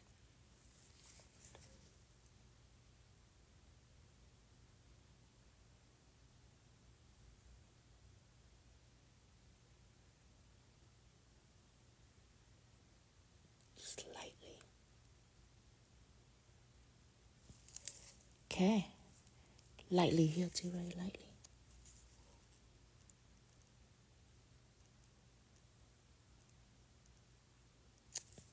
Take a little more gel.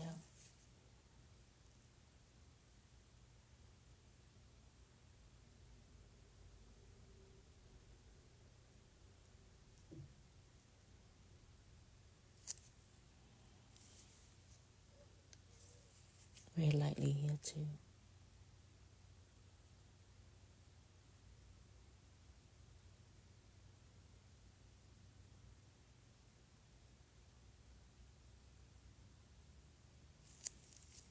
Okay. Now, all the little cute little belly, it have hair.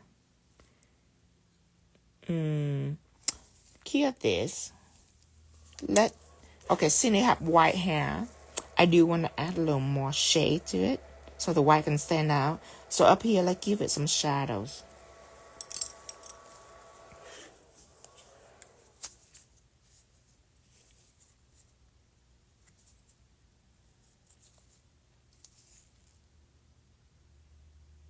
Let me check to see if I already recorded. Okay, good. I'm gonna give it some shadow.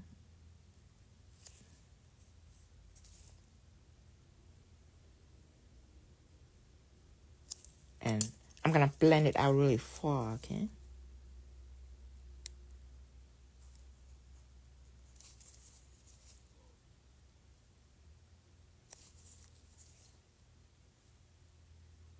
Yeah, really far. Cause I want my white hair to stand out. Okay, now clear this. 1, 2, 3, 1, 2, 3. And give it one line shadow right here.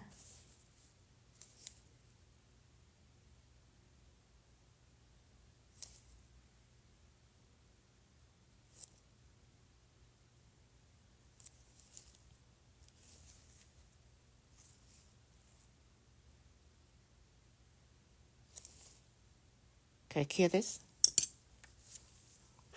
Okay, now are you ready for the fur? All over, from here to here, just fur it all out. The face, fur it all out. Just wherever you can. At this point, it's already perfect, but let's just continue to push it a little bit more. Make sure I don't ruin my pigment. Okay. But remember, this pigment haven't cured yet, haven't sealed yet.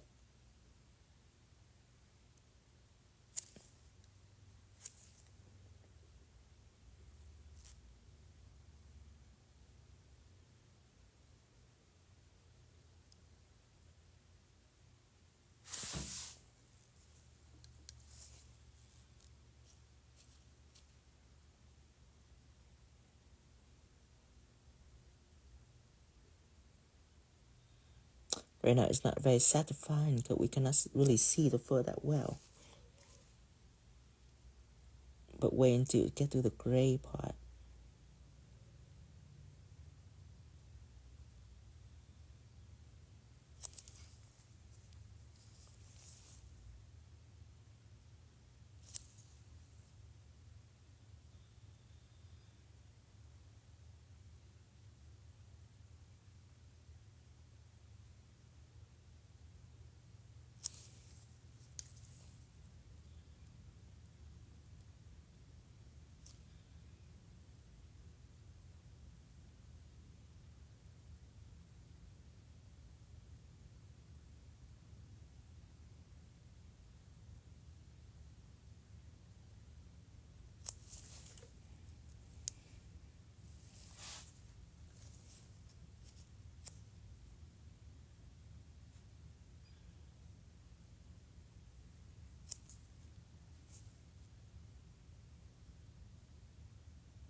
Now you're not gonna do this to your client because this takes a lot of time. However, if you do a video feature set, then I suggest you do this so your set can stand out for competition or whatever it is. Besides making money, then you want to do this just to push it to the next level.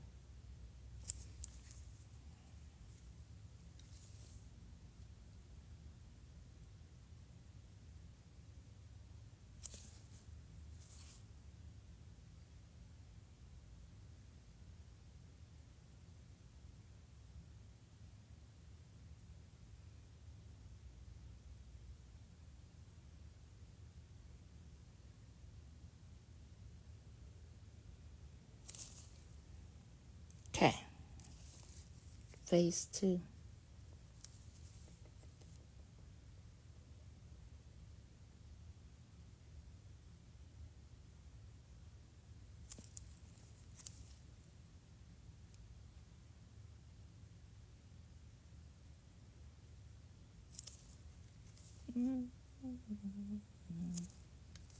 That's too prominent.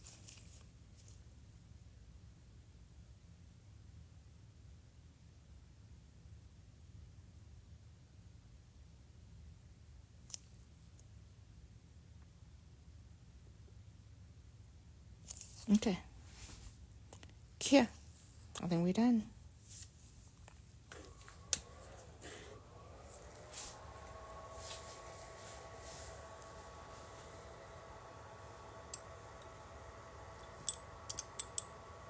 Okay. So, matte this. I like matte. I am inspired by this little background. I want a blue and white background, snowflake all the way. And this little tree is a maybe. Maybe I'll draw them, maybe not. But I have to figure out what to do on the ring fingers. Let's go ahead and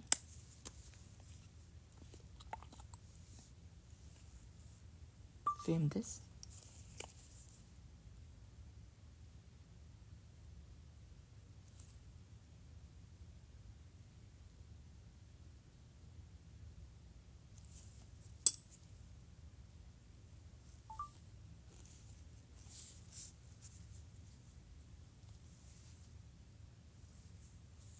Okay, matte this.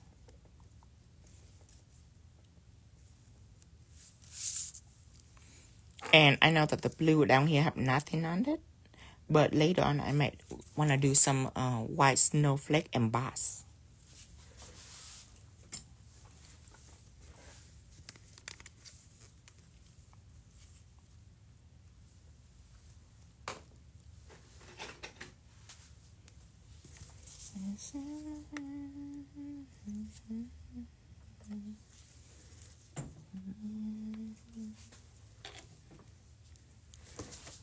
Okay, Now, let's take our matte top coat.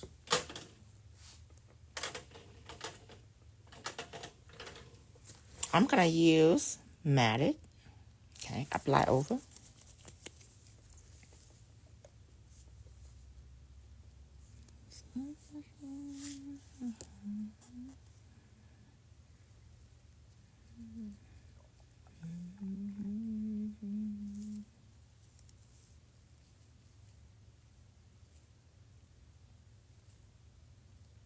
Light and slow.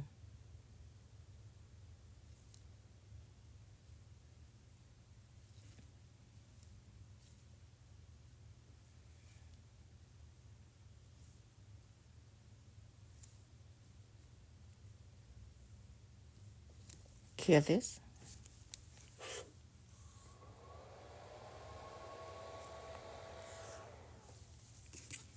There it is. Kiki say, what about a snowflake and mistletoe on his hat? It will be for the next fingers. I don't include in that detail right here because that detail gonna be like that. And for this spray to have all that, it's just gonna be confusing. So I want to embrace the hat, all the hat by itself. And then on the next nail, I would do a mistletoe with snowflake and some red thing hanging on. Cute this. Some red thing hanging down, and then the other nail is just white and blue. No red, no green. So on the ring finger, I'm gonna use white and blue with a little bit of green and red, just to balance out the two middle nails before I do the helper nails. The helper nails not gonna have red to fight against the main theme, the two middle nails. And since the penguin is the main characters, on the other nail, before that I plan to have a lot of red, but I'm still thinking about it. I'm still thinking about if I should have a lot of red or not, or just mostly blue and white with just a little bit of red. Okay, so this penguin's done. And okay, so blue. If I do red, probably some green here and more red. It's just that blue and red kind of remind me of July 4th. So I have a lot of green right here hanging down. Maybe all blue. All blue with green hanging down. White, all white. All white. Let's do all white. Okay. Pigment base. Apply on everything.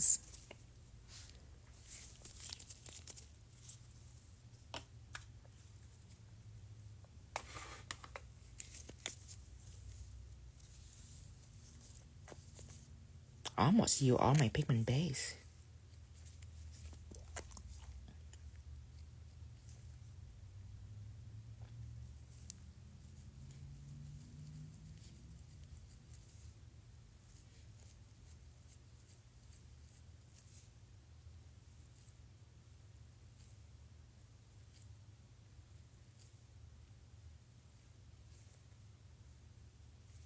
Hear this.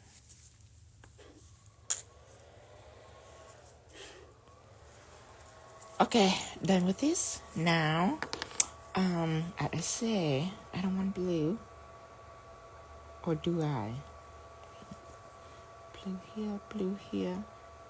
I can suddenly skip the blue here.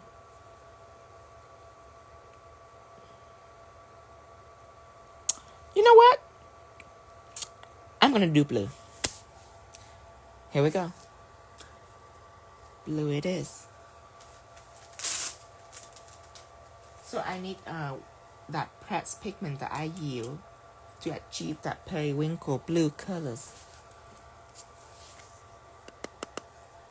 But remember, if you use this blue color, it will be the entirely different vibe. Because this blue have a lot of green. There's a lot of green on this blue. versus this blue, there is a lot of red in this glue. So if you mix white into this blue, it becomes an aqua. If you mix white into this blue, it becomes a periwinkles. So for this team, we like to choose a red blue instead of a green blue. Okay, take out your periwinkles.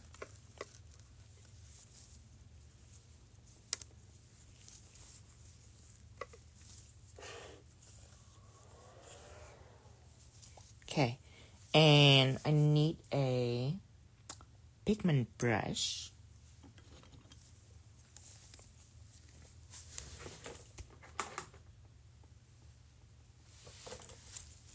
Zoom it out. Clean your brush. Apply pigment on.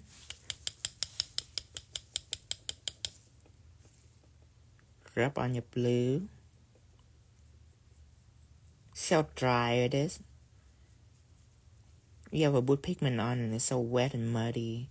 It's impossible to blend. So a lot of people doesn't know about the pigment, the base of the pigment, the importance of it. Still have quite a bit of people always ask me, how long do you cure your base? And I already knew. The moment I heard them ask that, I already knew that they have misinformation. Because some company, they don't have a good base for their pigment. So they would tell their people that if you take your white and just cure for a little bit, it will be wet enough for pigment to be on. And then when people do it, and it's all wet and muddy, and they just don't know why they pigment is so unattractive, they don't blame the company, they blame themselves. They blame that they're not good enough to apply pigment on. But remember, a gel that made for pigment, you cure it all the way.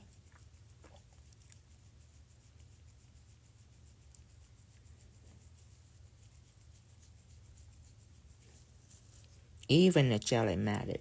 A matted, if you cure all the way, pigment still applying on beautifully. It's just really light. So matted, you have to partially cure it. But for a polish, if you partially cure, it wrinkle right away. You have all this pattern going on in your polish, all this wrinkle. And then when people go home, it's all chips. Be very, very careful. Okay. Let me see.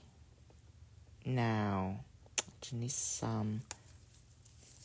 Let me go ahead and enhance the blend just a little bit before I move on.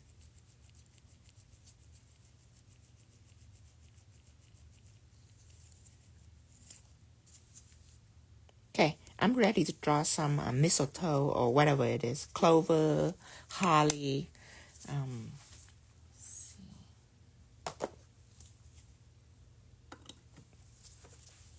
Okay, let's see the leaf right here.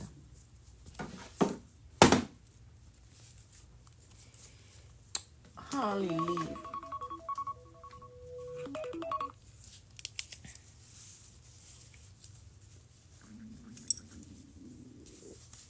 My stomach making noise. Must be hungry. I haven't eaten anything in this morning. On a diet. Okay, the leaf right here. Let's zoom in for the leaf. The holly leaf is one spine, V shape, and then connect it like a spider web. A spine, a V shape, then connect it like a spider web. Okay, and that will be the holly leaf. Berry in the middles, highlight right here, and a dot of glare right about here. Snowflake, 1, 2, 3. Make sure you space it out accordingly. One right here, so you have to have two. This part have to be equal to this part, so this like that. Okay, and snowflake 1, 2, 3, 4, 5, 6, and 2 double V on each stem. V here, V here, a V right here, a V right here, and then a little teardrop on each side. Okay, so when we do snowflake, make sure that we are going to cut down time by angling the brush this way, 1, 2, 1, 2, all the way down, and then jump on this side, 1, 2, 1, 2, so you don't have to switch your angle 1, 2, 1, 2, 1, 2, 1, 2. Right here, 1, 2. Jump on this side, 1, 2. 1, 2, 1, 2. Just like that. So you don't have to switch your bird angle every single time. Okay? Let's draw.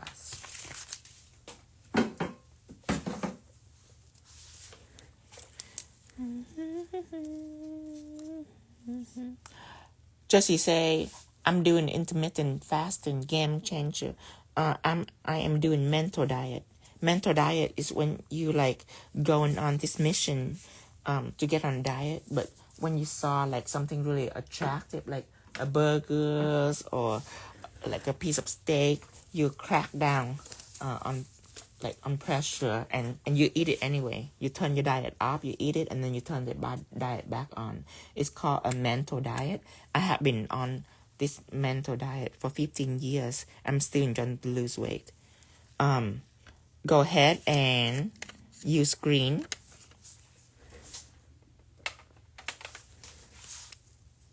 Okay. So the color I'm going to use is lime green. Yeah, my mental diet is very successful. That's why I have been on it for 15 years, or else I will get off it already. But 15 years, I'm still faithfully on it. It's a journey of a lifetime. With lime green right here. Okay. Now we're going to start drawing this.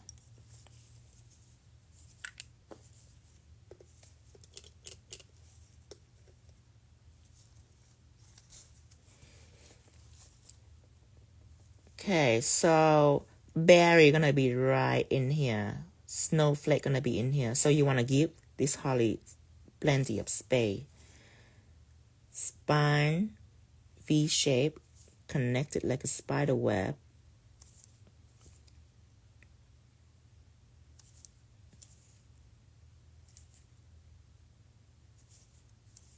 V shape, connected like a spider web. Spine, V shape, connected like a spider webs.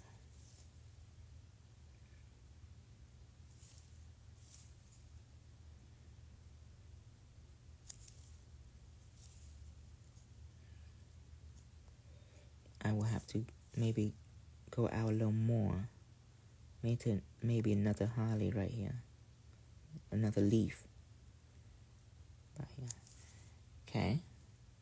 And over here, let's go ahead and end it. Color it in with all green. That I'm rather use an oval brush first.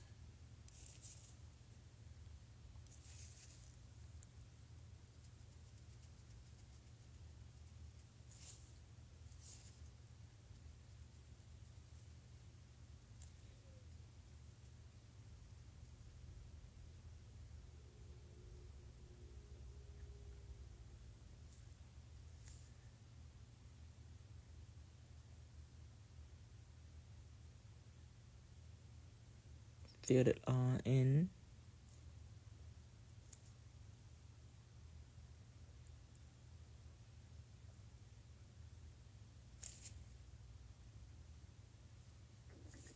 Okay.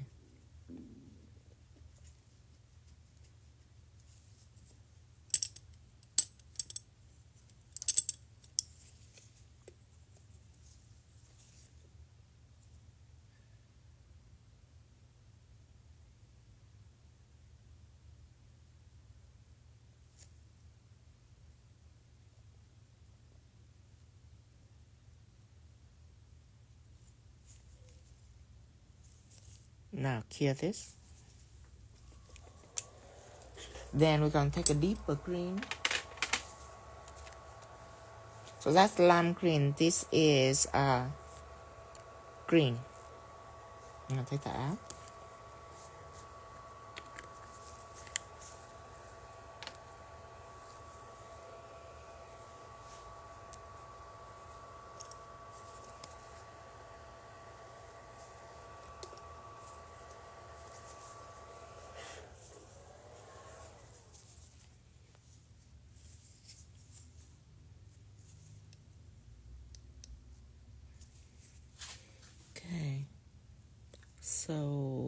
this berry gonna be here. Snowflake gonna be here. Okay.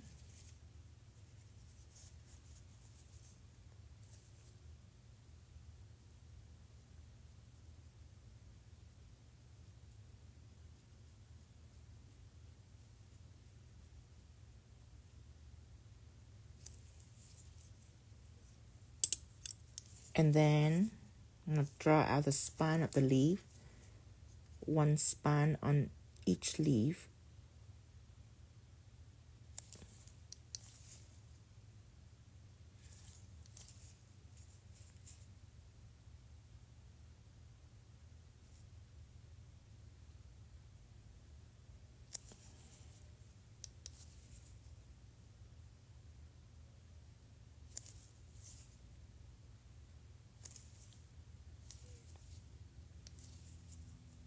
And then a V shape on each one.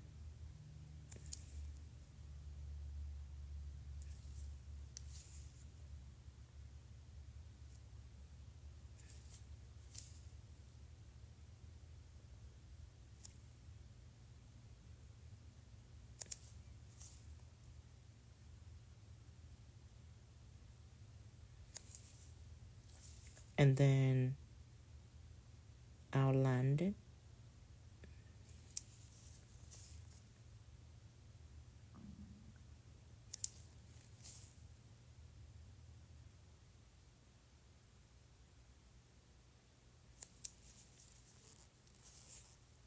Outline this part right here.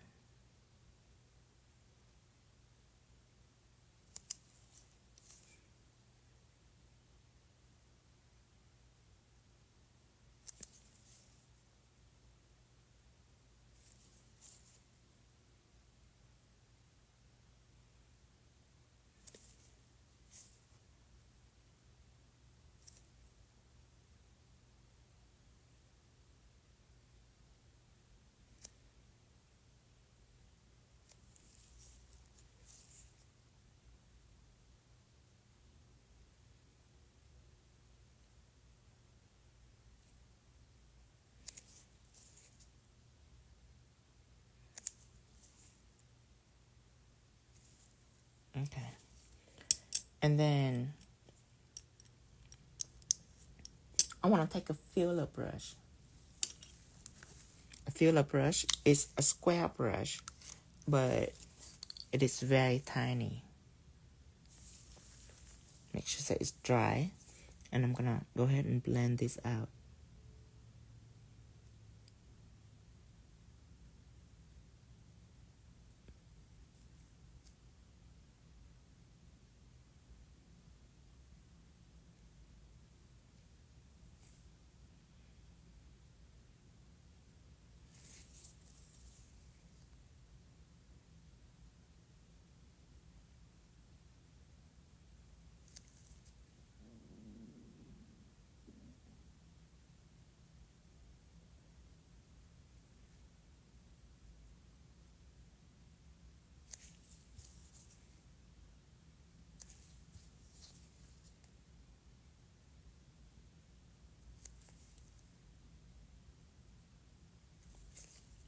Okay, go ahead and clear this.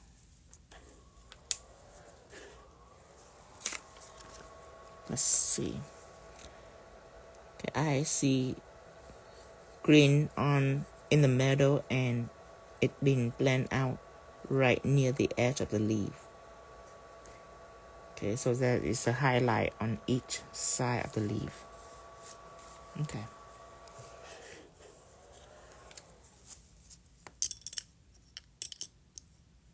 Make a video first.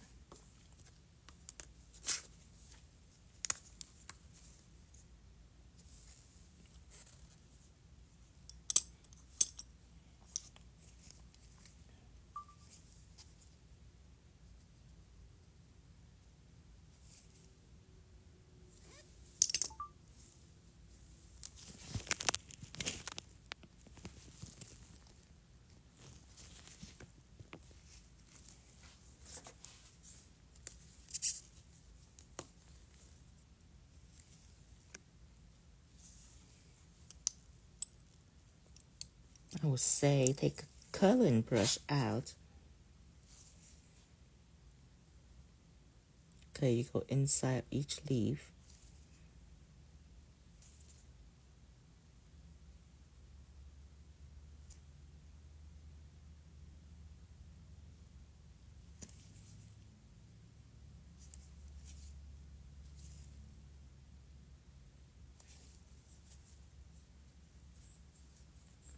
And now you're going to blend these out from both sides.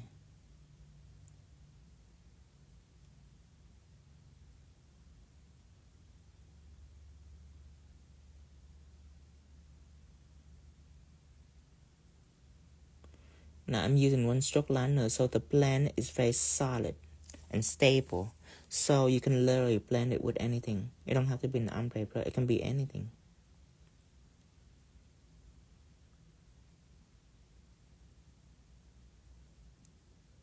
It doesn't make streak or anything because that's not a liquidy gel. It's a very dry gel, smooth and dry.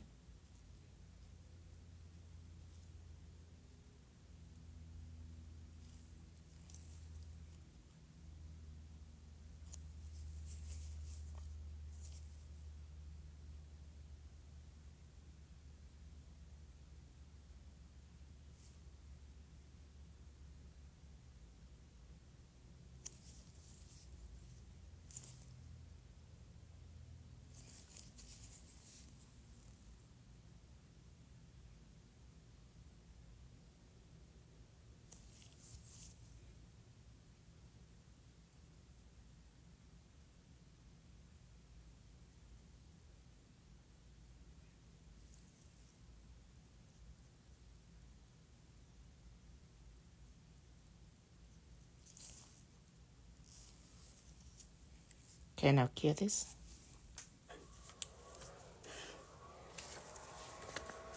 Okay, the spawn going on in the meadows. I'm gonna use the lime green again.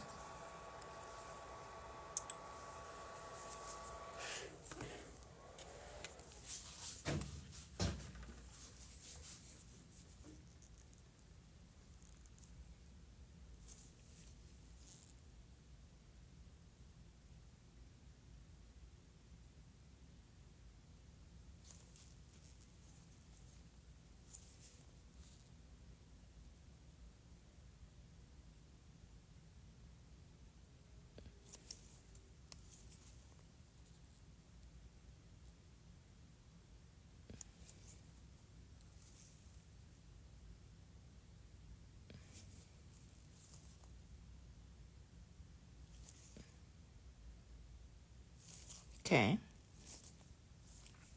one more right here. The biggest challenge is try to ignore this blob right here and just focus on the leaf. Cure this. And go in with some sheer black or shadow. I think I will use sheer black just to make this green just a little deeper right in the meadows.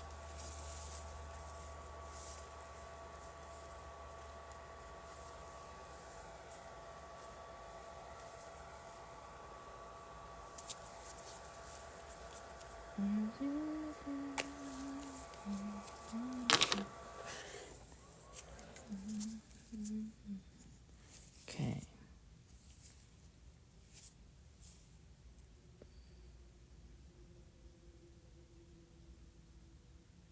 Sheer black.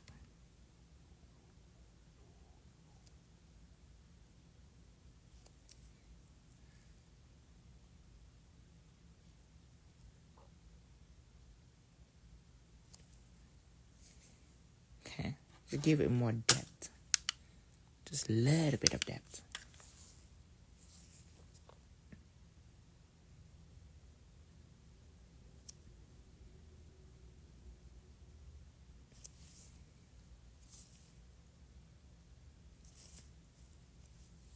Hear this?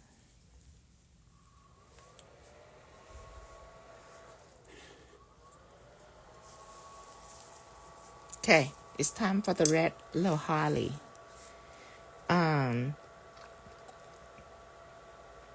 You can either draw this or put crystal on this.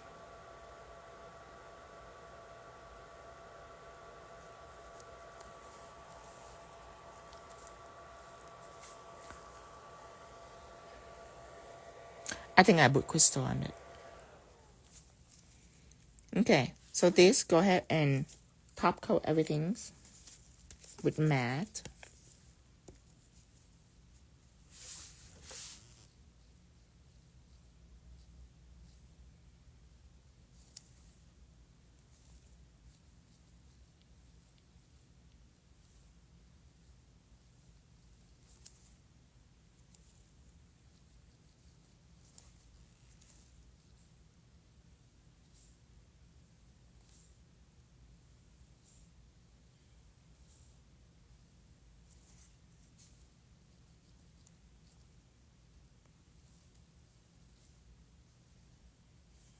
Here's this. Yes, Amber say crystal would be better. Yeah, I think I like crystal more.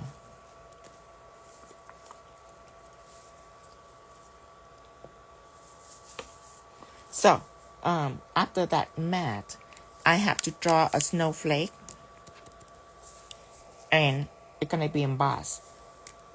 So I am gonna use a gel that are very good for emboss. And sugar is art gel. You white art gel.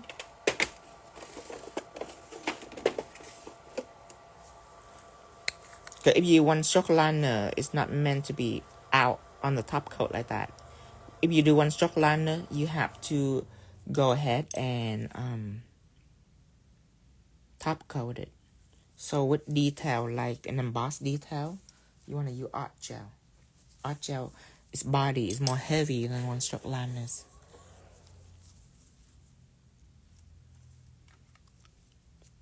Get this already out. Let's see. Okay. So now I am going to draw snowflake first. With that, I would like it to be on camera.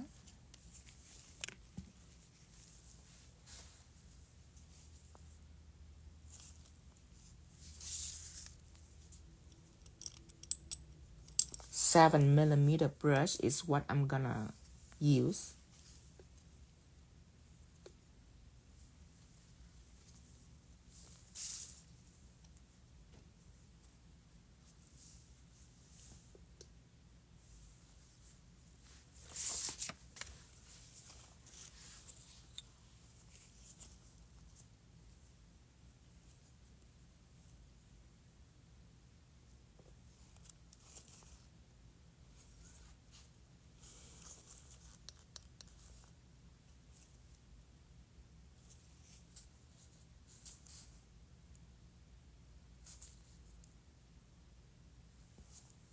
Make sure I film myself.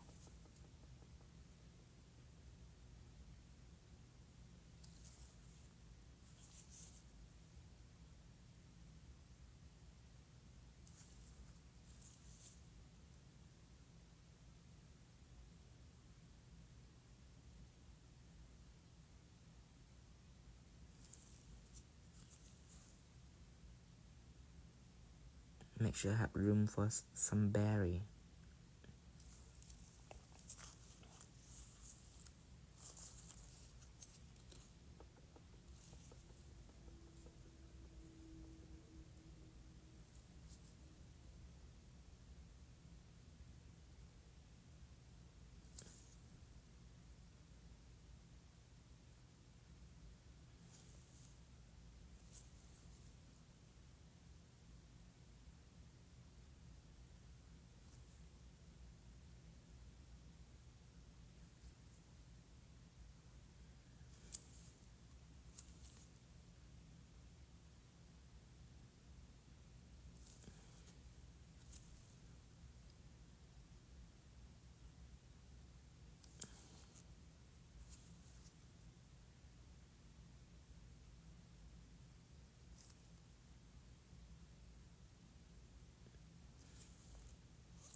another snowflake right down here. Let me see. I want a little snowflake here. Little snowflake right here.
Okay. Now drawing an invert V in the middle of all this.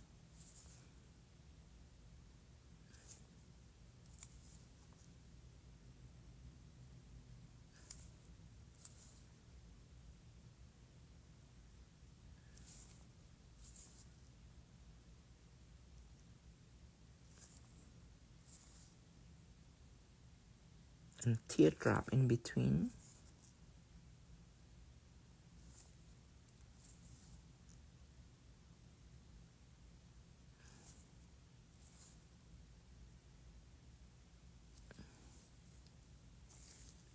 Okay, cut. We're done filming. Now we are going to finish this and put sugar on it.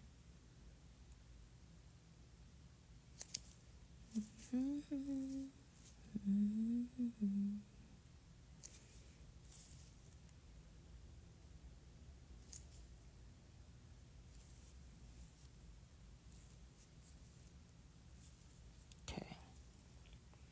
Now we're gonna sugar it.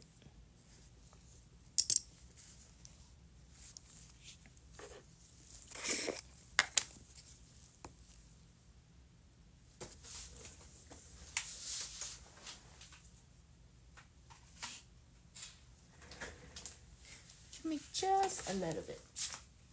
Let me jot my form.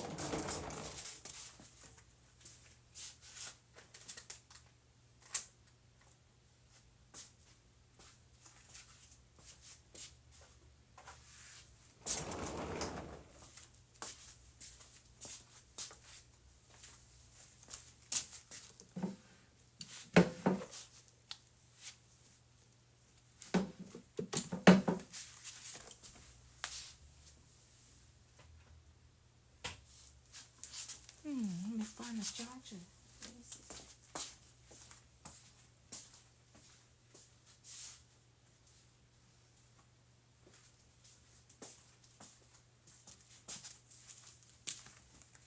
Okay.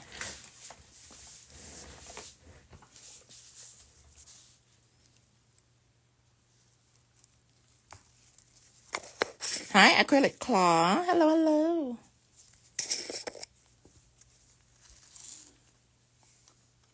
Okay.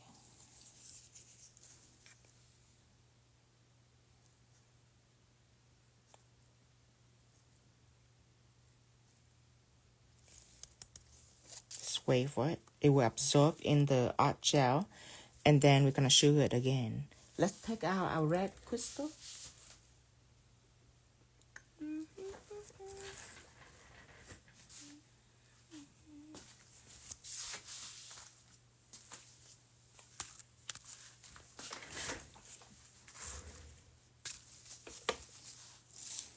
Okay, pour it on one more time.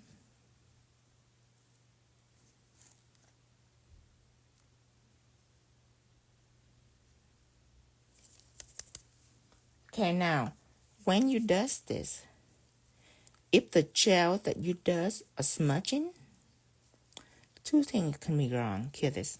Go ahead and clear. Two things can go wrong. One is that you don't have the right duster. Okay, see, it's so fluffy. It's the softest brush ever. Number two, you haven't packed it with enough acrylic that is still wet. So make sure you pack, and then use a soft brush to dust it. And the reason is you don't want to put it in there because it's going to be ashy. You have to make sure that all the excess dust is gone before you put it in and cure it. And you will know this technique very well if you choose to draw with black gel and then sugar black gel. You will know right away, because if you put the black sugar in the line cure, it's going to be very ashy. So you have to make sure all dust gone, so it's nice and clean. The gel is embossed and rich, and then you can go ahead and cure. Okay. So now time for red crystals.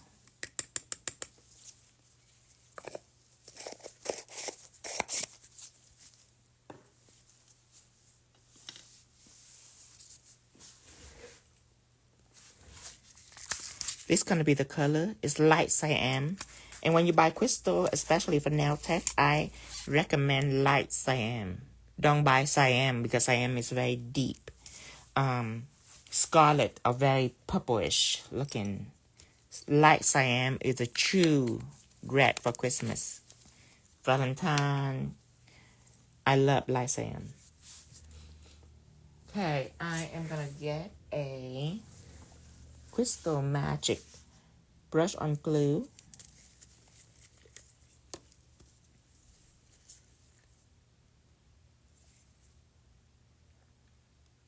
I'm gonna give it one big one. I would say SS9.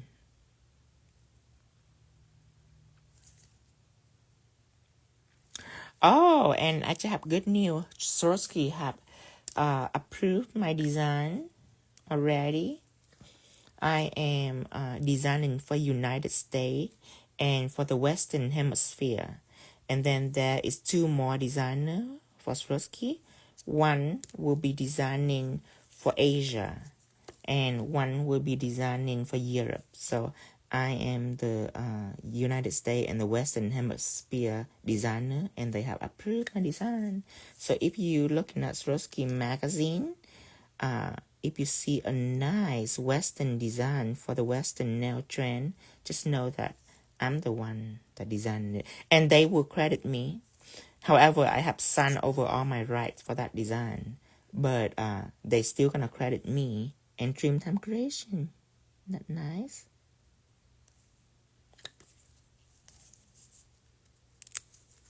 Let's go ahead and make a video first. Let's wipe away this glue and make a videos.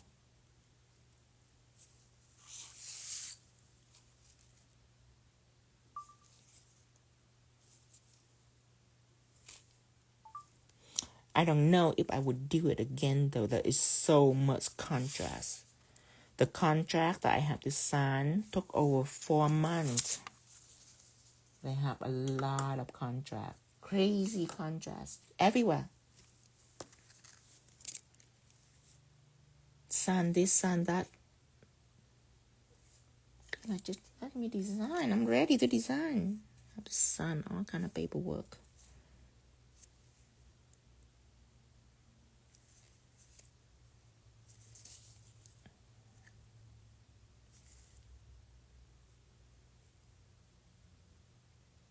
Thank you, guys.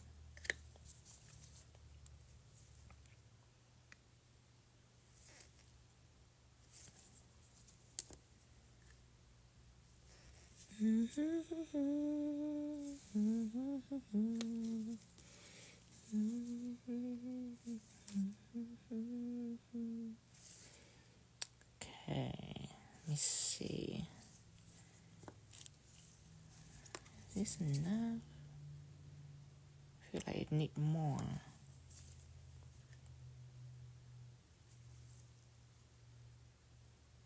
Yes, I'm telling you, there is a tons of legal work. Oh, and they're so slow. They're so slow, you guys. They're on vacation all the time. I was like, how's everything going? We're on vacation. We get back to you in a week. Like, what the heck?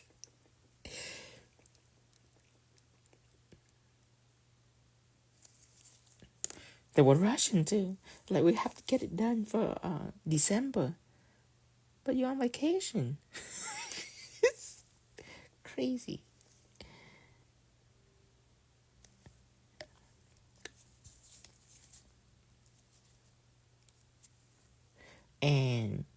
And they pay me, of course.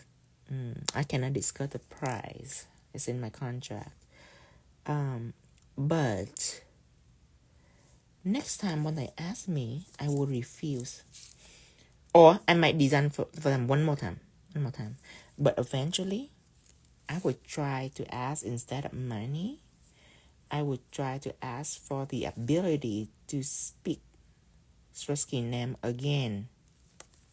Because right now I cannot speak about the name. Like if I use crystal, I have to say I use Dreamtime crystal. I don't allow to say that I use Swarovski. And then for people that want to buy Swarovski, have to sign online application. I'm gonna try to ask for a privilege of some sort, like a special privilege. If not, I would not design again.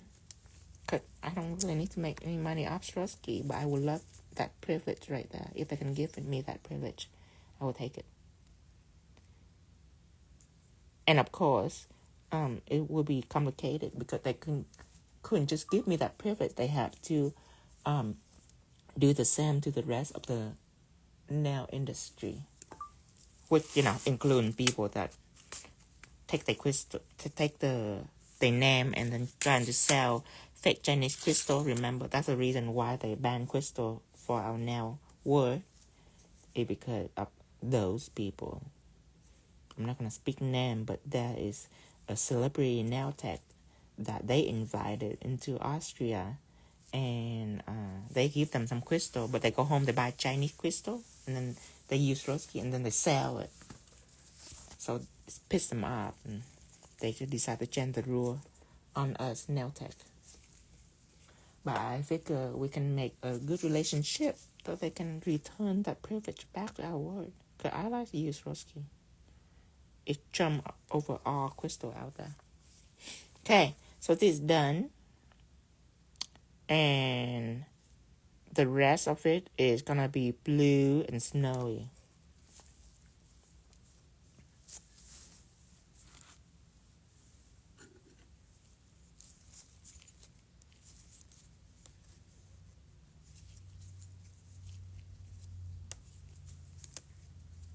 Let me think about this. Because this can be red. I can put red right here.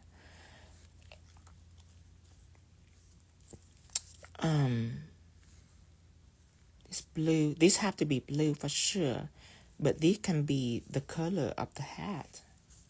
It can be snowflake, because this finger already cut it out. It's cut out the boringness.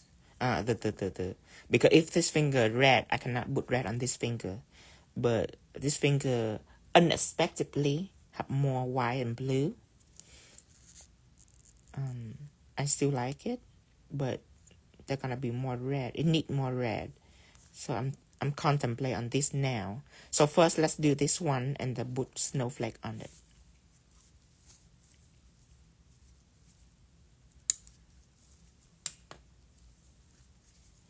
Okay, so all white.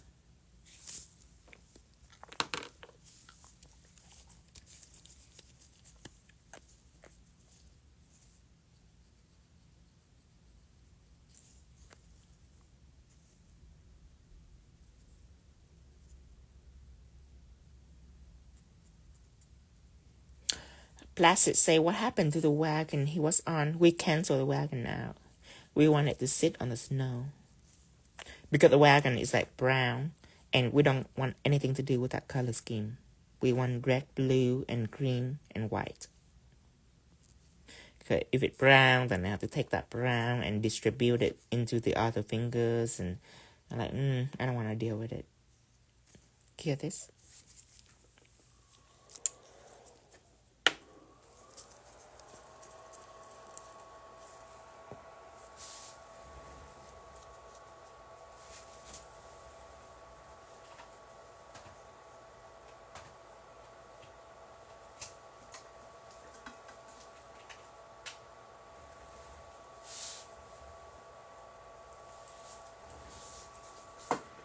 Okay.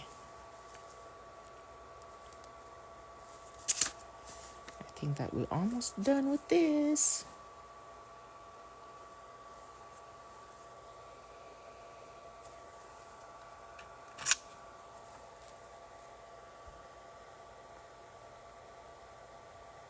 $2.48 is when I post on WhatsApp. 3:48, 4:48, 5. Oh, 2:48? 3, 4, 5. Okay.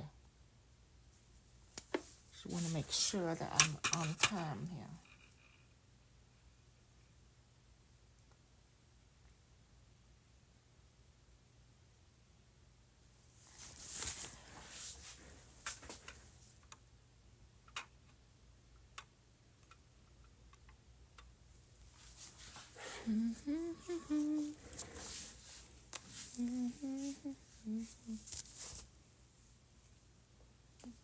Take this. Oh, little feet print on the snow. You know the what? That would be super cute. I'm so glad you said something before I started. Let me see. Oh my God. Should I? Oh, I should. Ooh, I have to think about it though. Blue. Okay, blue here with some feet. If people gonna know that it's feet print, or they just know that it's a weird spot, you know.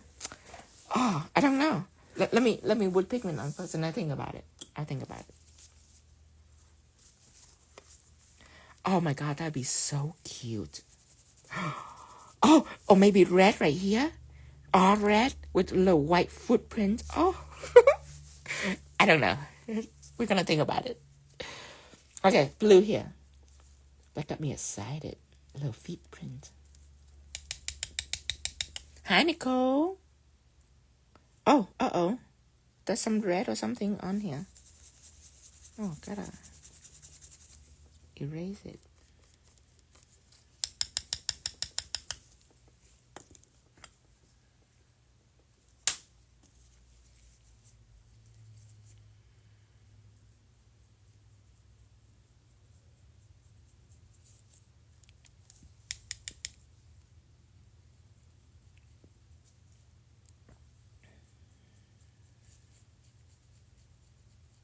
I know.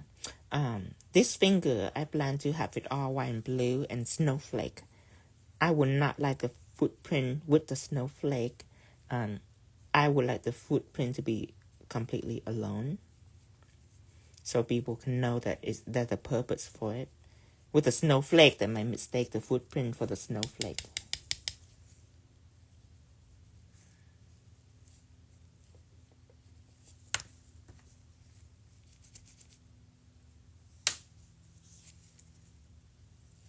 Yeah, that blue, Nicole. This is a pressed pigment blue. It's a periwinkle shade of blue.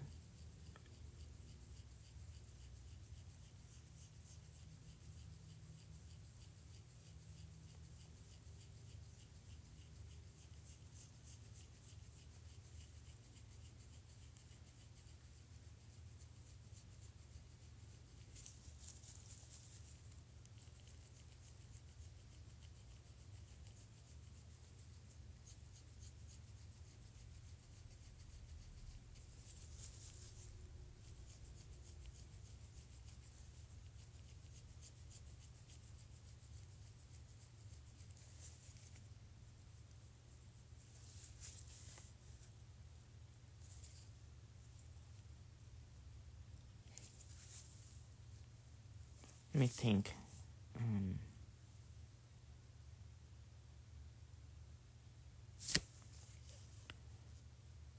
I'm debating on if I should do the flipper and the other feet on these nails. No, I'll cancel it and put matte on.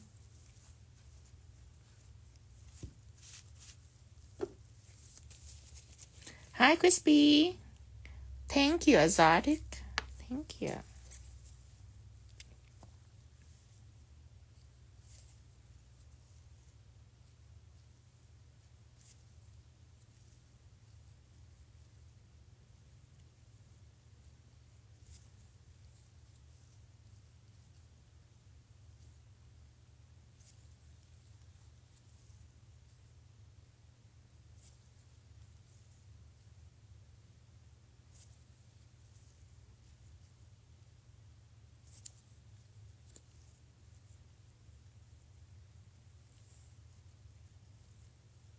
Very light.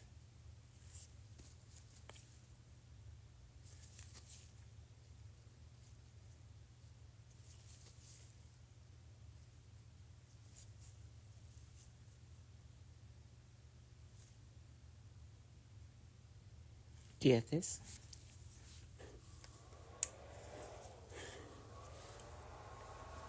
Sandy Lom say, I really like when you go on live because we get to see your thought process. Yes, that's something that people missing when I'm making video is how do I construct it, because I never do this before, so I have to find a way to not just replicate it, but I have to make it work for the entire set. There are different design for other nails. Hi Shannon, change my name back to Shannon Harden to Shasha. Okay, good. Shannon Harden now. Yeah, there you go. That's good. Yeah, I like that better. Shannon Harden.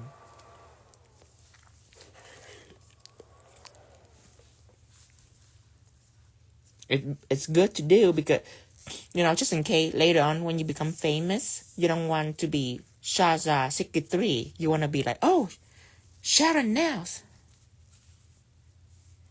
Do you heard of Sharon now? Sharon Harden Nails? It sounds better than, have you heard of Sasha 63? Okay, let me see. Let me draw our snowflake first.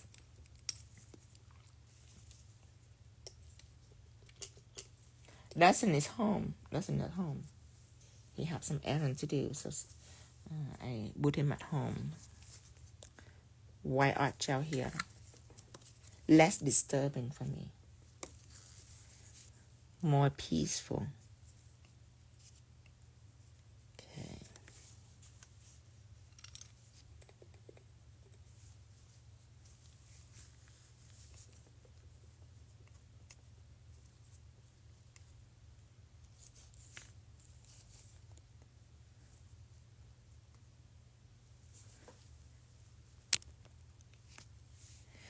Okay, now, let me see. This snowflake is up here. I like a snowflake in the bottom and one up on the left. Let's do the left first.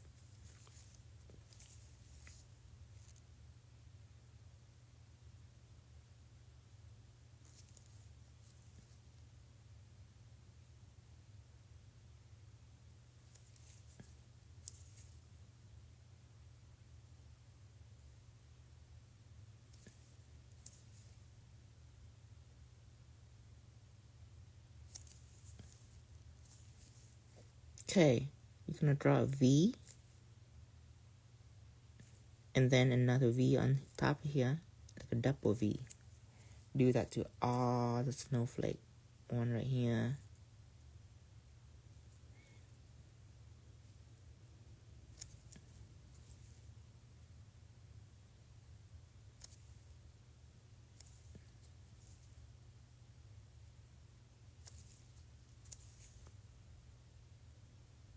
Another one here.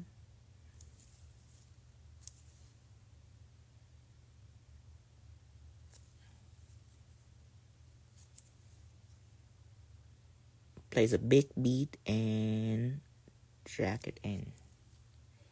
See a big bead on the tip of my brush. Place it on and you just lift your brush So you only use the tip of your brush and drag it in. So it's smaller when you drag in. If you apply a lot of pressure when you drag it in, then it's gonna be thick and bulky. So make sure that when you drag it in, your pressure are light. So only the tip of your brush will make contact with the surface and make it lighter. See? Magical. White on white. Let me see here.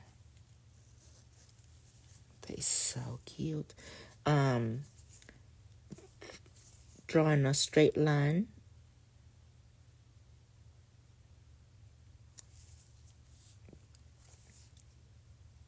Space out your snowflake. 1, 2. Here's the center. Going out. Out again on this side. One more right here. Going all the way in and out again on the other side. And then drawing the V on each stem. 1, 2, 1, 2. Again.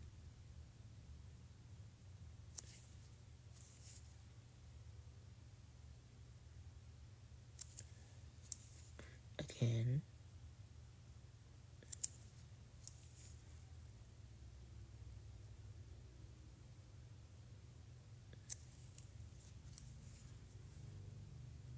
One more.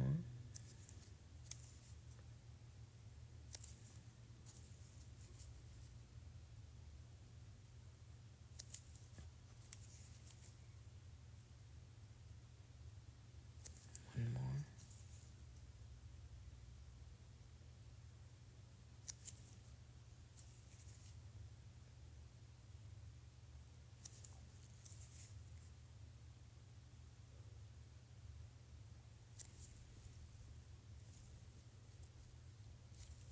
And then drawing a teardrop right on each snowflake, right in between.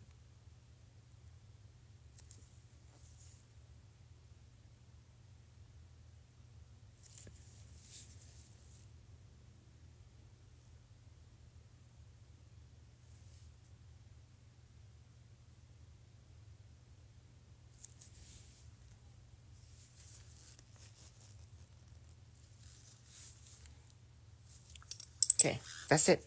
I'm not gonna add anything else. I'm gonna be very subtle.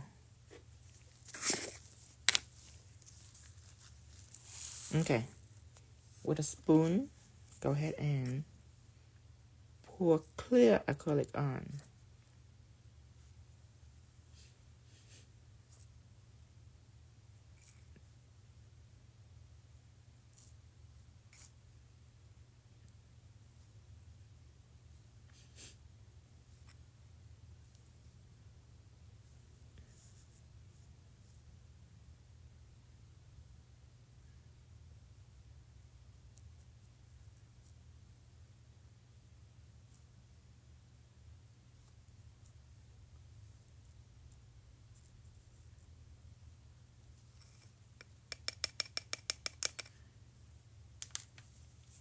Okay, now dust it off. Here.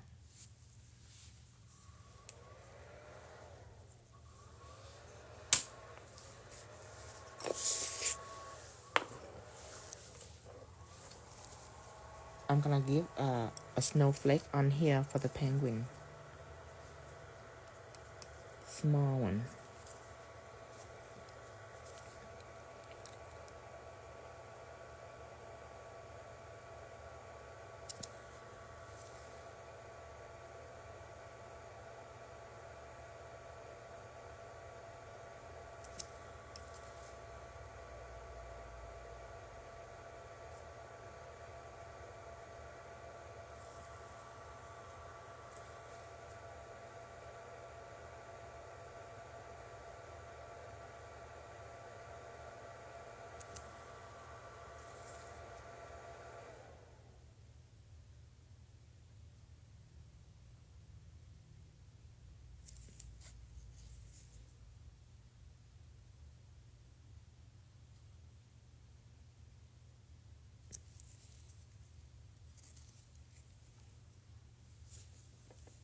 Hi, Ari. Hello, hello.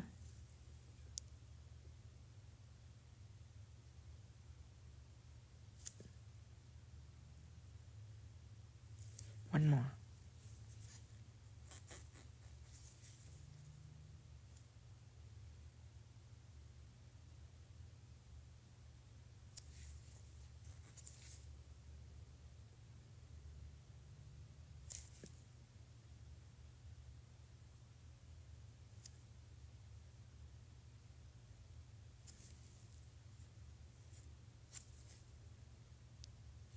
Actually, this I'm not gonna draw a teardrop in between.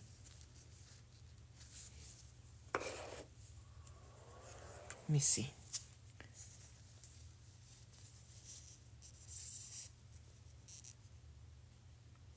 Okay. Okay, here's the deal. That's one right here. That's one right here. I cannot accept that. That is too like.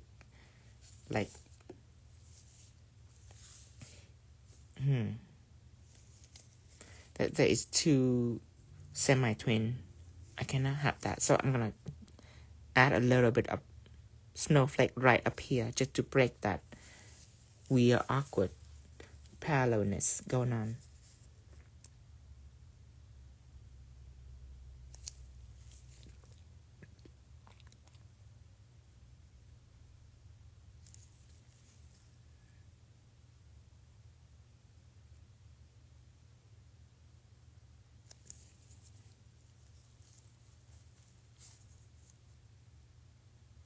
Oh my God, I'm obsessed always with your work. Thank you. Thank you, really. Okay. Again. Just two on each side. Because it's a really small snowflake.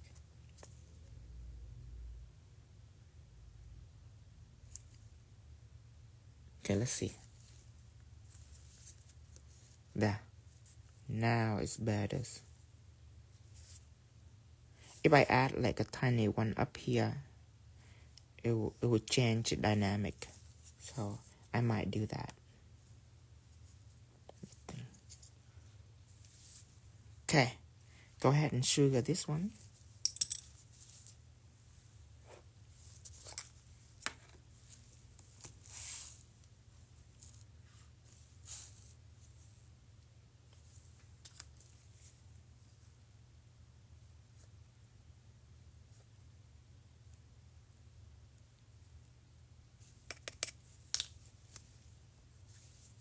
Dust it, cure it.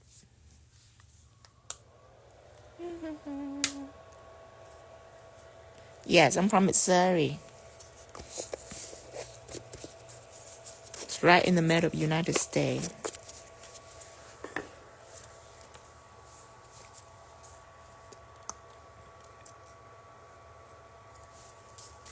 Okay, I need a pinky. Oh, Lana ordered lace gel. Yes. You're gonna love it, Lana. Make sure when you apply thin. And you don't stroke. You don't have to stroke it. You just go on irregular pattern. And then sometimes I even put a little wet lace gel base on the slick base before I apply the black on. Gonna give it different effect. Okay, this is done. Okay. I was talking about red. Now to think about it, kind of weird. Let's just do the same. Kind of weird now. Just red on these fingers. Even though this finger have red, there's gonna be red tip, blue tip, blue tip, blue tip, and red tips. Let me make a video.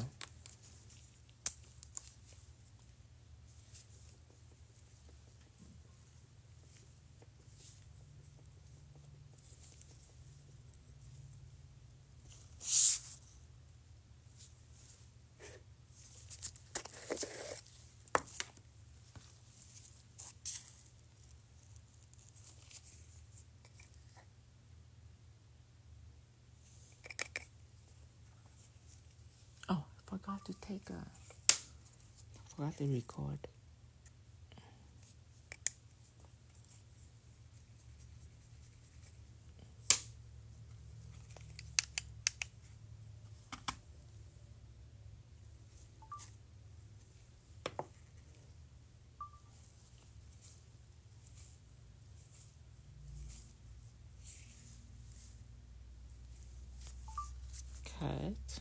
I'm gonna add crystal on it. I'm gonna add opal crystal on it.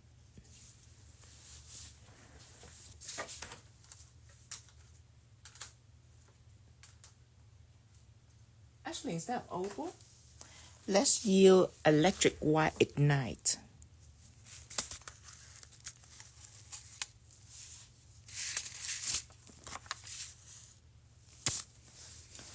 Electric white ignite. Remember how I so excited about it?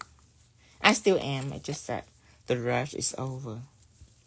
But at first I was so excited. I was screaming when I see electric white ignite. 'Cause it's like pure white crystal.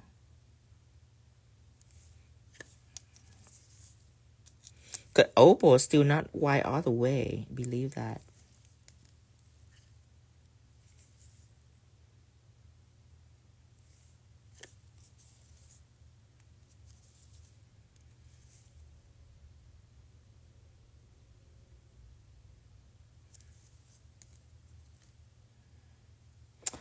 Oh, I know. I can resist the temptation to put one crystal right in the middles.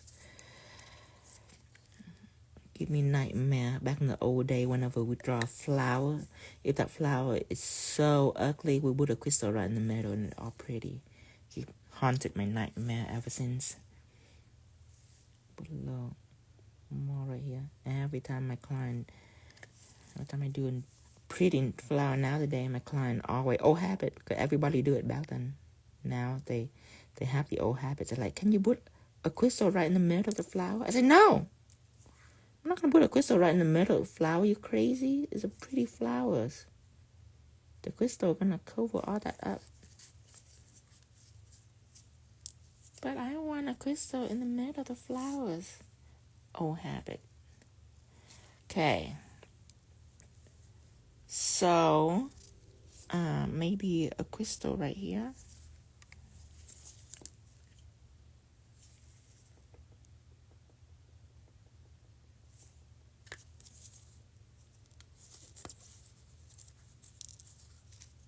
Oh, especially when you do like a firework.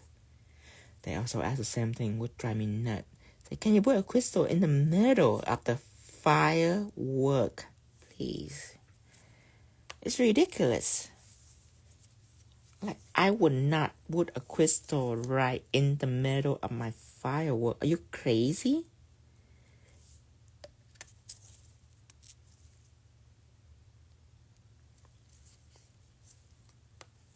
And they always want one last crystal.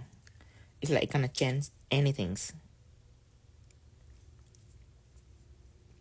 I'm sure you have a few great client stories to share. I'm pretty sure.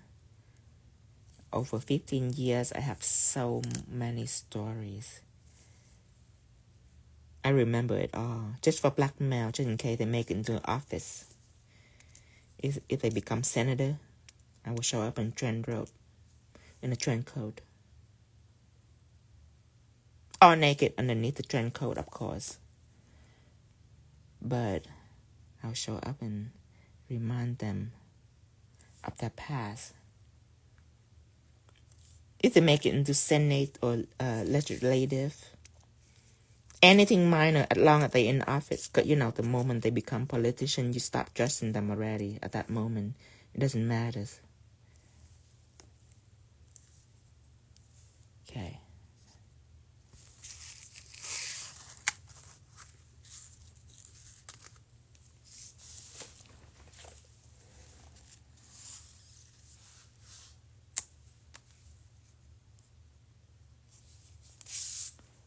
Record the videos.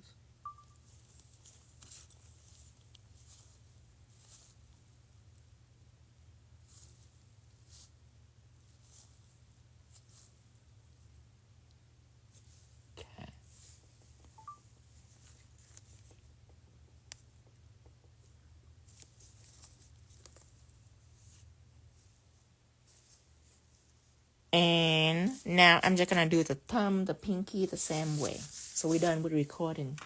Yay. Let me make a pose. It's 6 o'clock. I need to pose. I'm posting my golden lace. Make sure you go in and like it. Let me post it right now.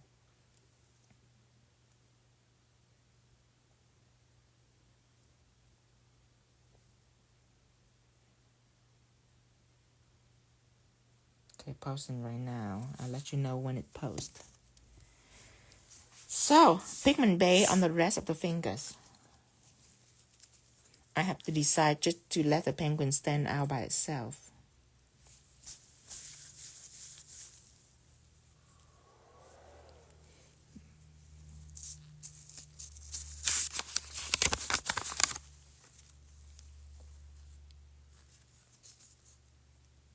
My Pigment Base. Okay, I'm going to cover everything.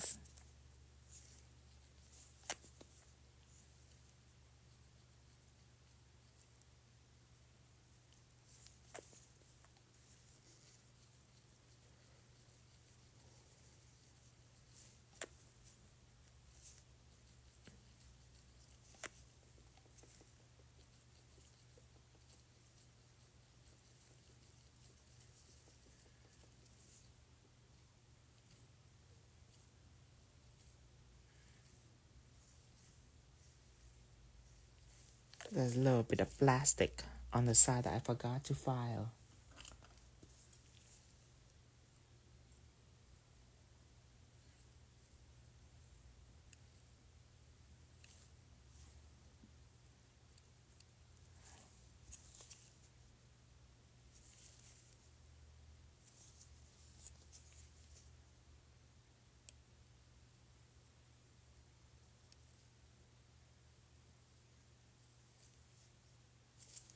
Hear this?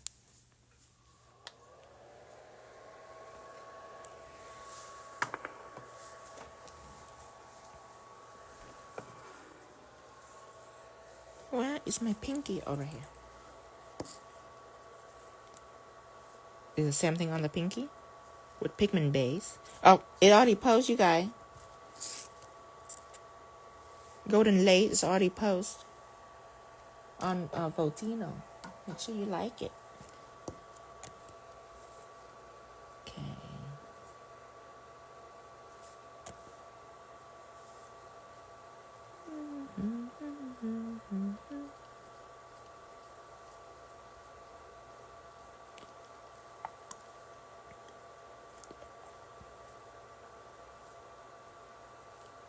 Hear this.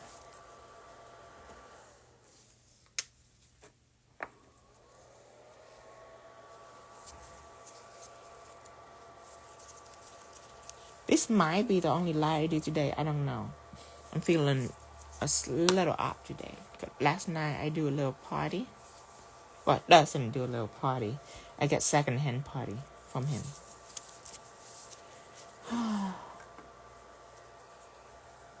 Minor hangover today, just minor one.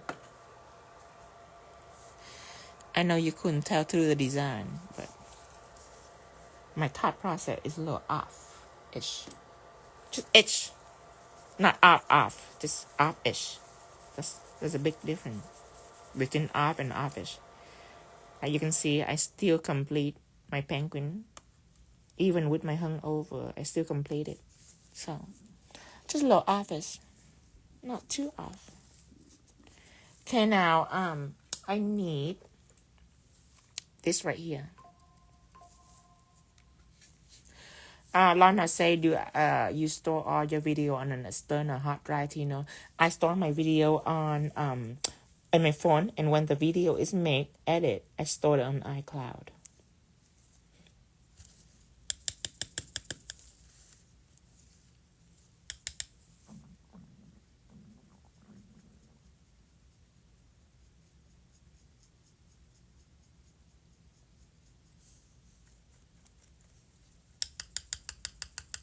You don't use airbrush? No. Airbrush limited my ombre. Okay. because one thing that I cannot do on airbrush is isolate. I cannot isolate airbrush. Airbrush go on everything. Now when I do ombre, I can isolate it. If I want my background to not stick to pigment, I will apply shine it on, and then if I want to ombre my design on the background, the pigment only will stick to the design and it will spare the background. I cannot do that with airbrush. And isolation is very important to me when it comes to chrome or pigment. I need the ability to isolate it. That's why I rarely use that liquid chrome. Because liquid chrome go on everything. I couldn't isolate the liquid chrome and it drives me nuts. It's only for simple application, but not for intricate art. I need the power to either stick it on or prevent it, repel it. I need that. I need that control.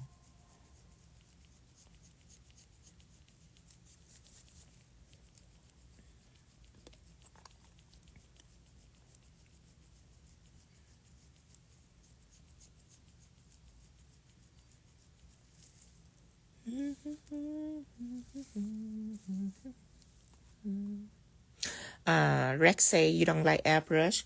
No, not like I don't like it. I like airbrush. I love airbrush. I used to use airbrush. It's just airbrush is not good enough for my design.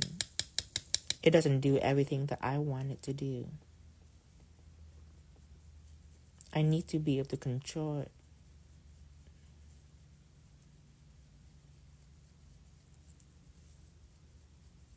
Airbrush is really for nail techs.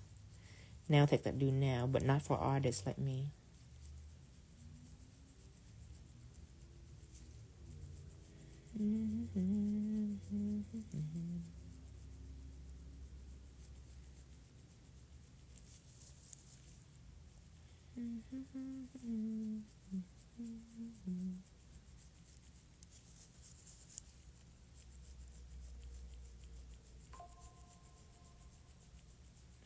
Okay, go ahead and pop on Snowflake, matte. We're on Snowflake. Done and done.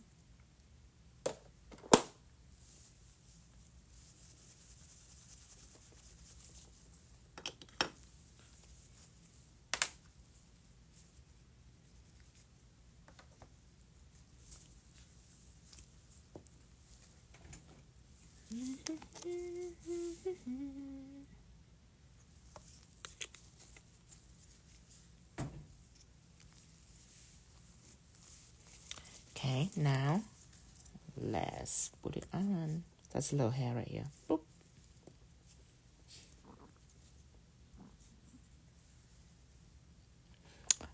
Auntie say it's hard to find nail tech that does ombre like you do. Yeah, it's hard to find nail tech that does anything like I do, because right now I'm leading in the industry with a couple other people's. But in about 5 years, all nail tech will be able to do this. Well, most nail tech will be able to do this, because that's just how the revelation of nail artists go. Is first there are about a couple people that are special, but what we do is we teaching. At least in this recent year, about 2 or 3 years, that's when the teaching revolution have arise in our industry. Before that, everybody is keeping gate. But now, since the day I go live, everyone suddenly go live too. So in about 5 years to 10 years, whoever that spend time to learn these techniques, this going to be able to do this. So, and of course, there's still gonna be a few people left behind that not be able to do this, but that's called mom and pop. The always mom and pop nail tech that just rather just do pedicure and manicure, just like $30, $40 all day long. But the rest, eventually, we are going to make this industry really high end. At least $500 or $600 nail set. In order to do that, we have to teach people. We have to make sure that most people, which nowadays to internet, is so easy for people to learn, since we don't charge for our education. and they are learning and training right now. Within 5 years, all of this special technique will be normalized. Hear this?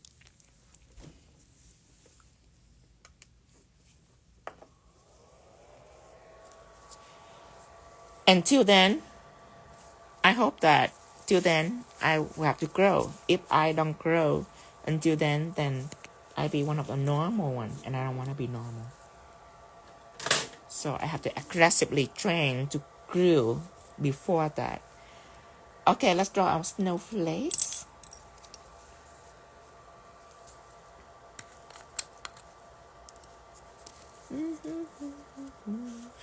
But I'm so blessed that our industry are like this now, because I don't know if you remember, in the 70s or the 60s, when the nail revolution start to arise, nail set are like $60, $70, which is a lot back then in the 60s, 70s. But at its go, the price of nail dropped to like $25 just because people will give discount randomly when they open salon as a way to compete, which I don't recommend at all. You don't want to lower your price to compete. You want to be better to compete. But anyway, that have made the price of nail drop dramatically, have crippled our industry, because then people don't make money doing nails. So instead of going really careful and making everything pretty, they go really fast. Like a pedicure, I mean, they can whip it out in like 10 minutes, 15 minutes. When you turn your head, it's already done, the pedicure. And it because of the price, cheaper price means cheaper service, mean lower quality service, and it's make our industry awful. But that is when people like me that are 11 years old, 12 years old, we are young, and we watch our parents go through that, and we choose to do now. Our parents have to do nails to make a living when especially in the Asian community, when they arrive here. A lot of Vietnamese do nails, so they start teaching each other. But our generation, the millennial or the younger generation, we choose to do this because we like the art side of it. And since the day Pinterest come out, we get to post our work on Pinterest, and more people pay attention. More people want to go and learn and hone their skill, and it just make our industry better. Right now, we can charge way more because of art, because of nail art. We can charge way more now. Further than back then. Back then, it's horrible. Oh, can you imagine spending 1.5 hours or 1 hour to do a full set for $25? And you're not going to get that $25. You get about $18, and you have to give the rest to the owner. Oh, you're not going to do a good job with that. I'm so glad things have changed.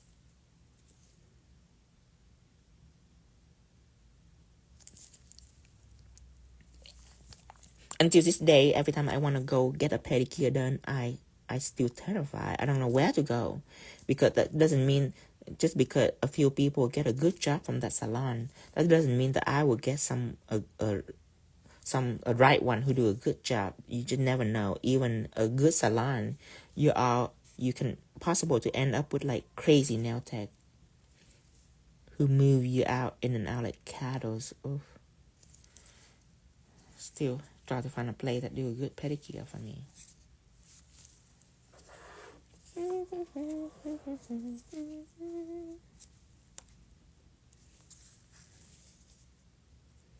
One more snowflake on top.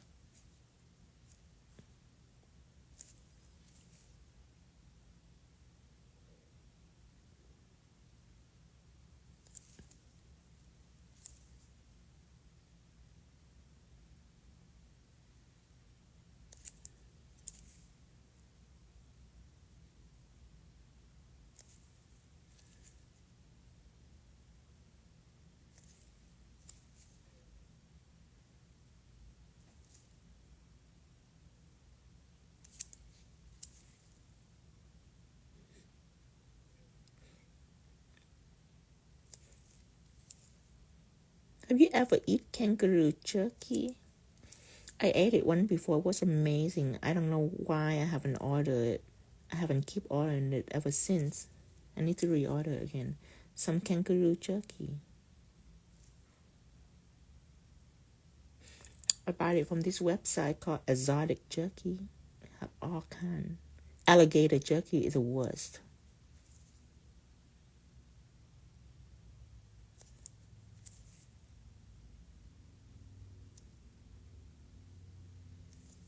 Okay. Let's sugar this.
Now the reason why I jump to the other side like this, because if not, if you do it, let's say here, if you do all of it at once, you have to go 1, 2, and then you have to change the angle of your brush.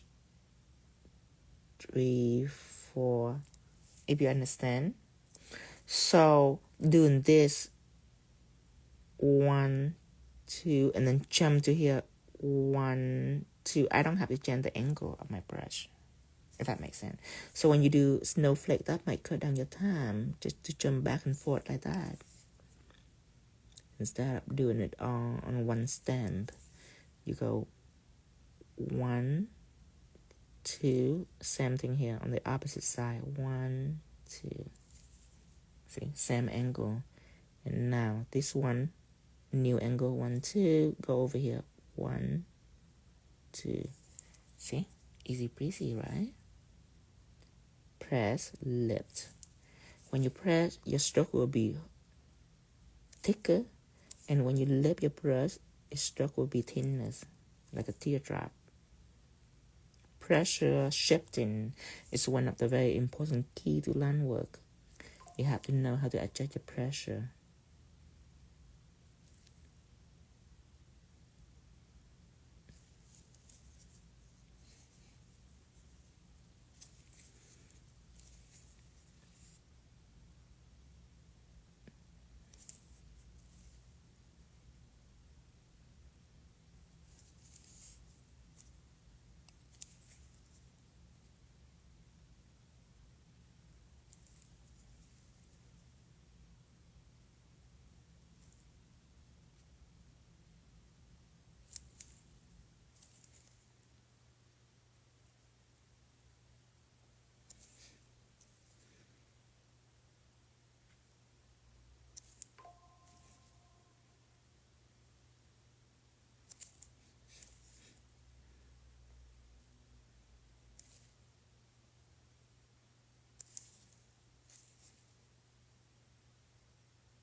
Okay?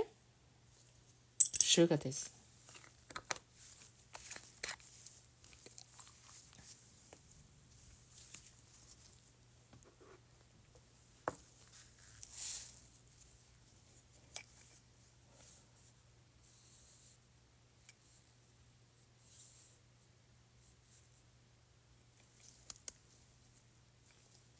for it.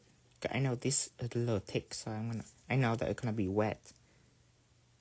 And when it's wet, that means that all the powder have soaked to the bottom. That's why the top is wet. You're gonna keep pouring it on.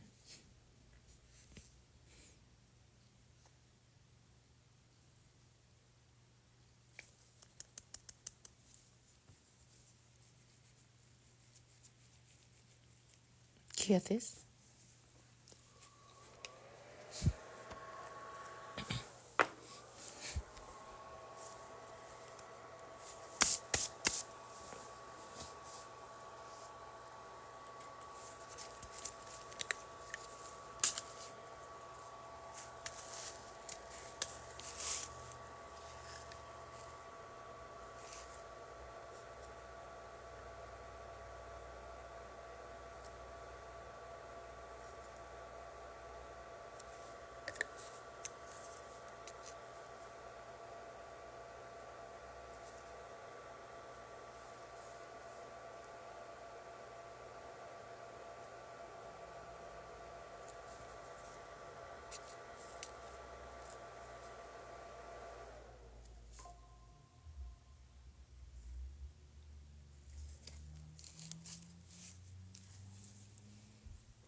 Remember, the crystal only adheres well when its flat bottom lay flush against the flat bottom of the surface.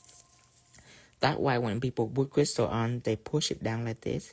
Because sometimes it flow on top the glue and it's dry, it's gonna come up very easy.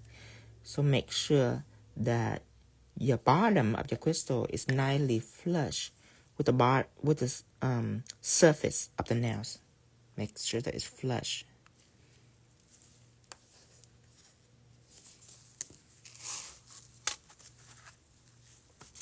And that is this penguin. Okay, let's put it on here.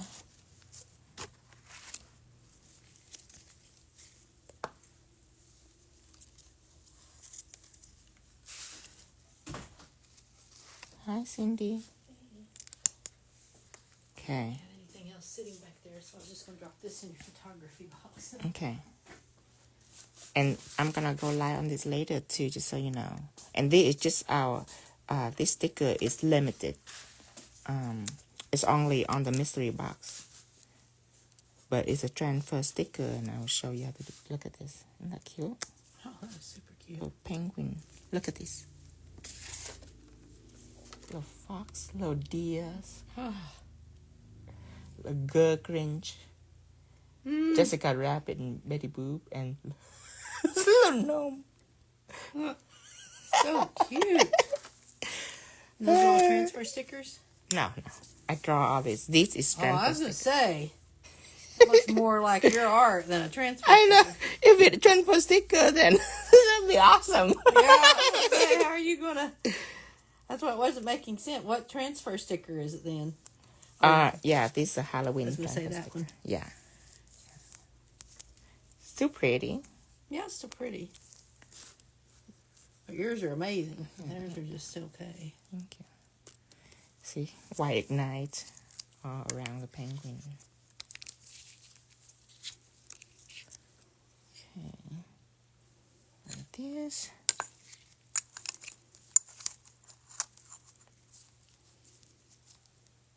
What are you getting ready to do, live the sticker? Or mystery box? No, I'm about to do another live on another things. I have like 4 more. I have like a baby unicorn. And this cute little Santa on a polar bear. This little brass doll. This little deer. Little Rudolph. And that's it. That's my last 4. And then I'm ready to do 10 more on technical design. This team design, meaning drawing and all that. Just to show them what it takes to draw characters. And then the next one is team. Not team. Technical. Technical mean that it is not a team. It's just pretty. Like a candy can pattern with crystal on it. Thing like that. I think a lot more of them can do that. Right. Can do the difficult ones. Yeah. Would you have to cover everything? Cause they yeah. are on different levels. So this will teach just artists, people that love art and love to draw. It's kind of a revolution going on right now, the character painting. But my next one, nail tech in the salon, gonna love it because it's just one color. You draw something on. Yeah. They'll be like, we can do that. Yeah. Yeah.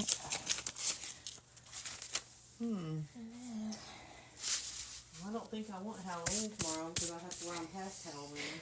So It's already done. Yeah, Halloween is done. Yeah, so I don't know what I want on mine. I don't want Christmas yet. I see fall. Yeah.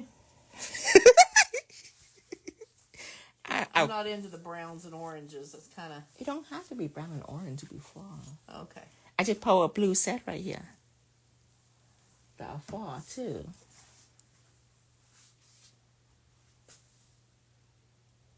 Yeah, I like that better. This is fall. Gold and blue. But I'll cook up for you something. Yeah, I'm sure you will. Something, I'm not too worried. Something special. Always something different. Oh. I'm going to go see if I can clean some of the mess out of Ron's truck. I'm sure Dante left it in a mess, and I don't want Ron to come home and see it. What time he come home? Friday at like 9:30 in the morning. Oh, Friday. Okay. Yeah, but tomorrow he's going to do my nails, so Yeah. I'm going to try to see what it's like. Don't tell Ron, because I shouldn't be cleaning it out, but I just don't want to hear I don't want to hear it. Well, make sure you wash your posture and everything.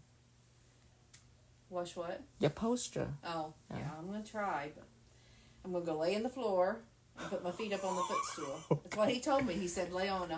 When I went this morning, he laid me down on the table and face down. As soon as I got on that table, my back started spasming. I'm like, ah! So he raised my hips up. He's had me scoot back, and he raised my hips up. When my hips were raised, it stopped. So he said, we have got to get your back straight. So he wants me to lay in the floor and put my feet up and try to, let it I can straight. see that. I can see that because it's in the fetal position. It's a natural body position. Yeah, because where they took this piece out for my breast construction and then laying in the chair for a few days, it kind of curved in on me. So he's got to get everything moving again. Oh, right, your feet up.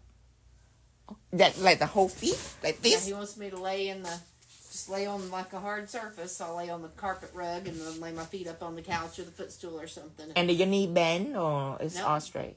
Yeah, bent. Just lay them up there. And it stopped right away. Now, when he laid me down, he laid me face flat, but his table had a way to raise my hips. So my hips raised it to where it was flat. Because he raised the back of the table up, and so my hips were higher than the other, so it made it straight. Okay. You can you replicate that at home? I'm going to try. That's what he told me to go do, is lay on my back flat. Of course, it's good for me to know, 9 too. o'clock this morning, but... It's good for me to know because then I can feel why is it helping. Then maybe later on I'm supposed to put a pillow behind my back every time I sit to try to push this part forward. But see, this part forward automatically hurts all this, so my body doesn't want to go like this because it hurts. Okay. So I've got to kind of force it to get back in position. Okay. Yeehaw. At least you know the answer. Kinda. Hopefully. Is that the chiropractor? Yeah, I go back on Friday morning after I pick up Ron. Well, maybe that's the answer, or maybe they just wanted you to go back. Yeah. Well, he thought today would be the last day, but as soon as I started spasming, he goes, yeah, we're going to have another follow-up. I said, yeah, I figured. Oh, well. So I've been twice. 3 times a charm, right? It should be. Supposed to. Okay, well, I'll let you get back to work. Thank you. Okay. Bye.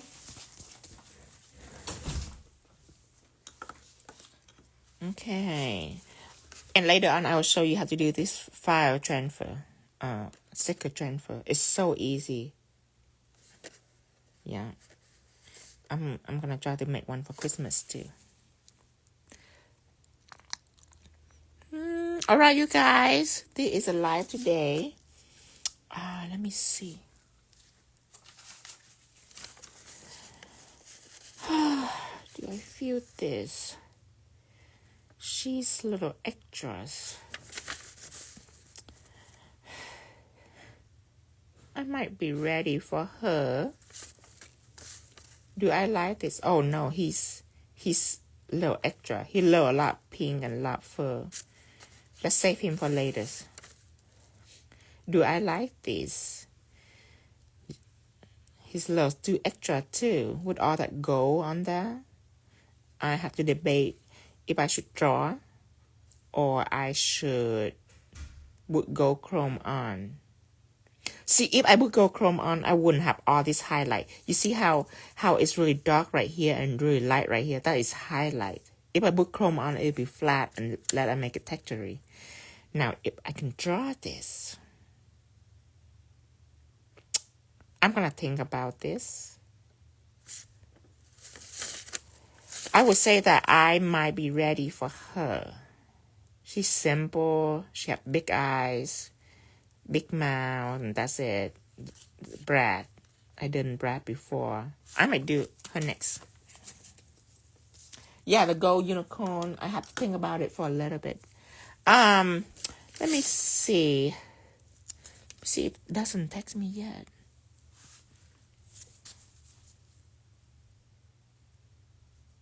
Sure doesn't text me.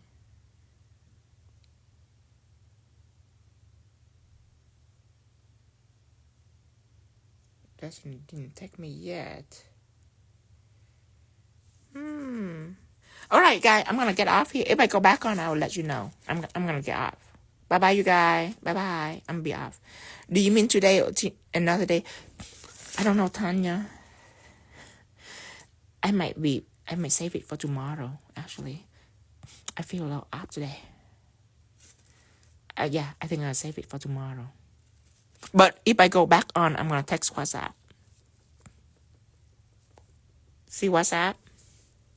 See, every time I go on WhatsApp, I text you on this group, Tino live stream. I text, hi everyone, I'm going to Instagram today. So yeah, every time that I go on live, I text WhatsApp. So I'll text you. Let me show you WhatsApp again, just in case.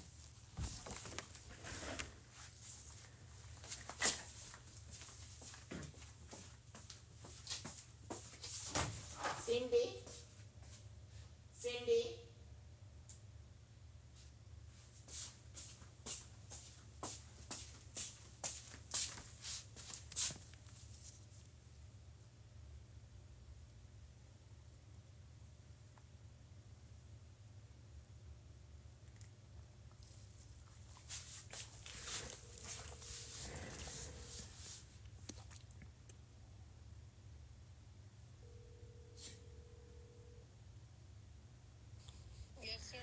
Hi, Cindy. Do you already go home?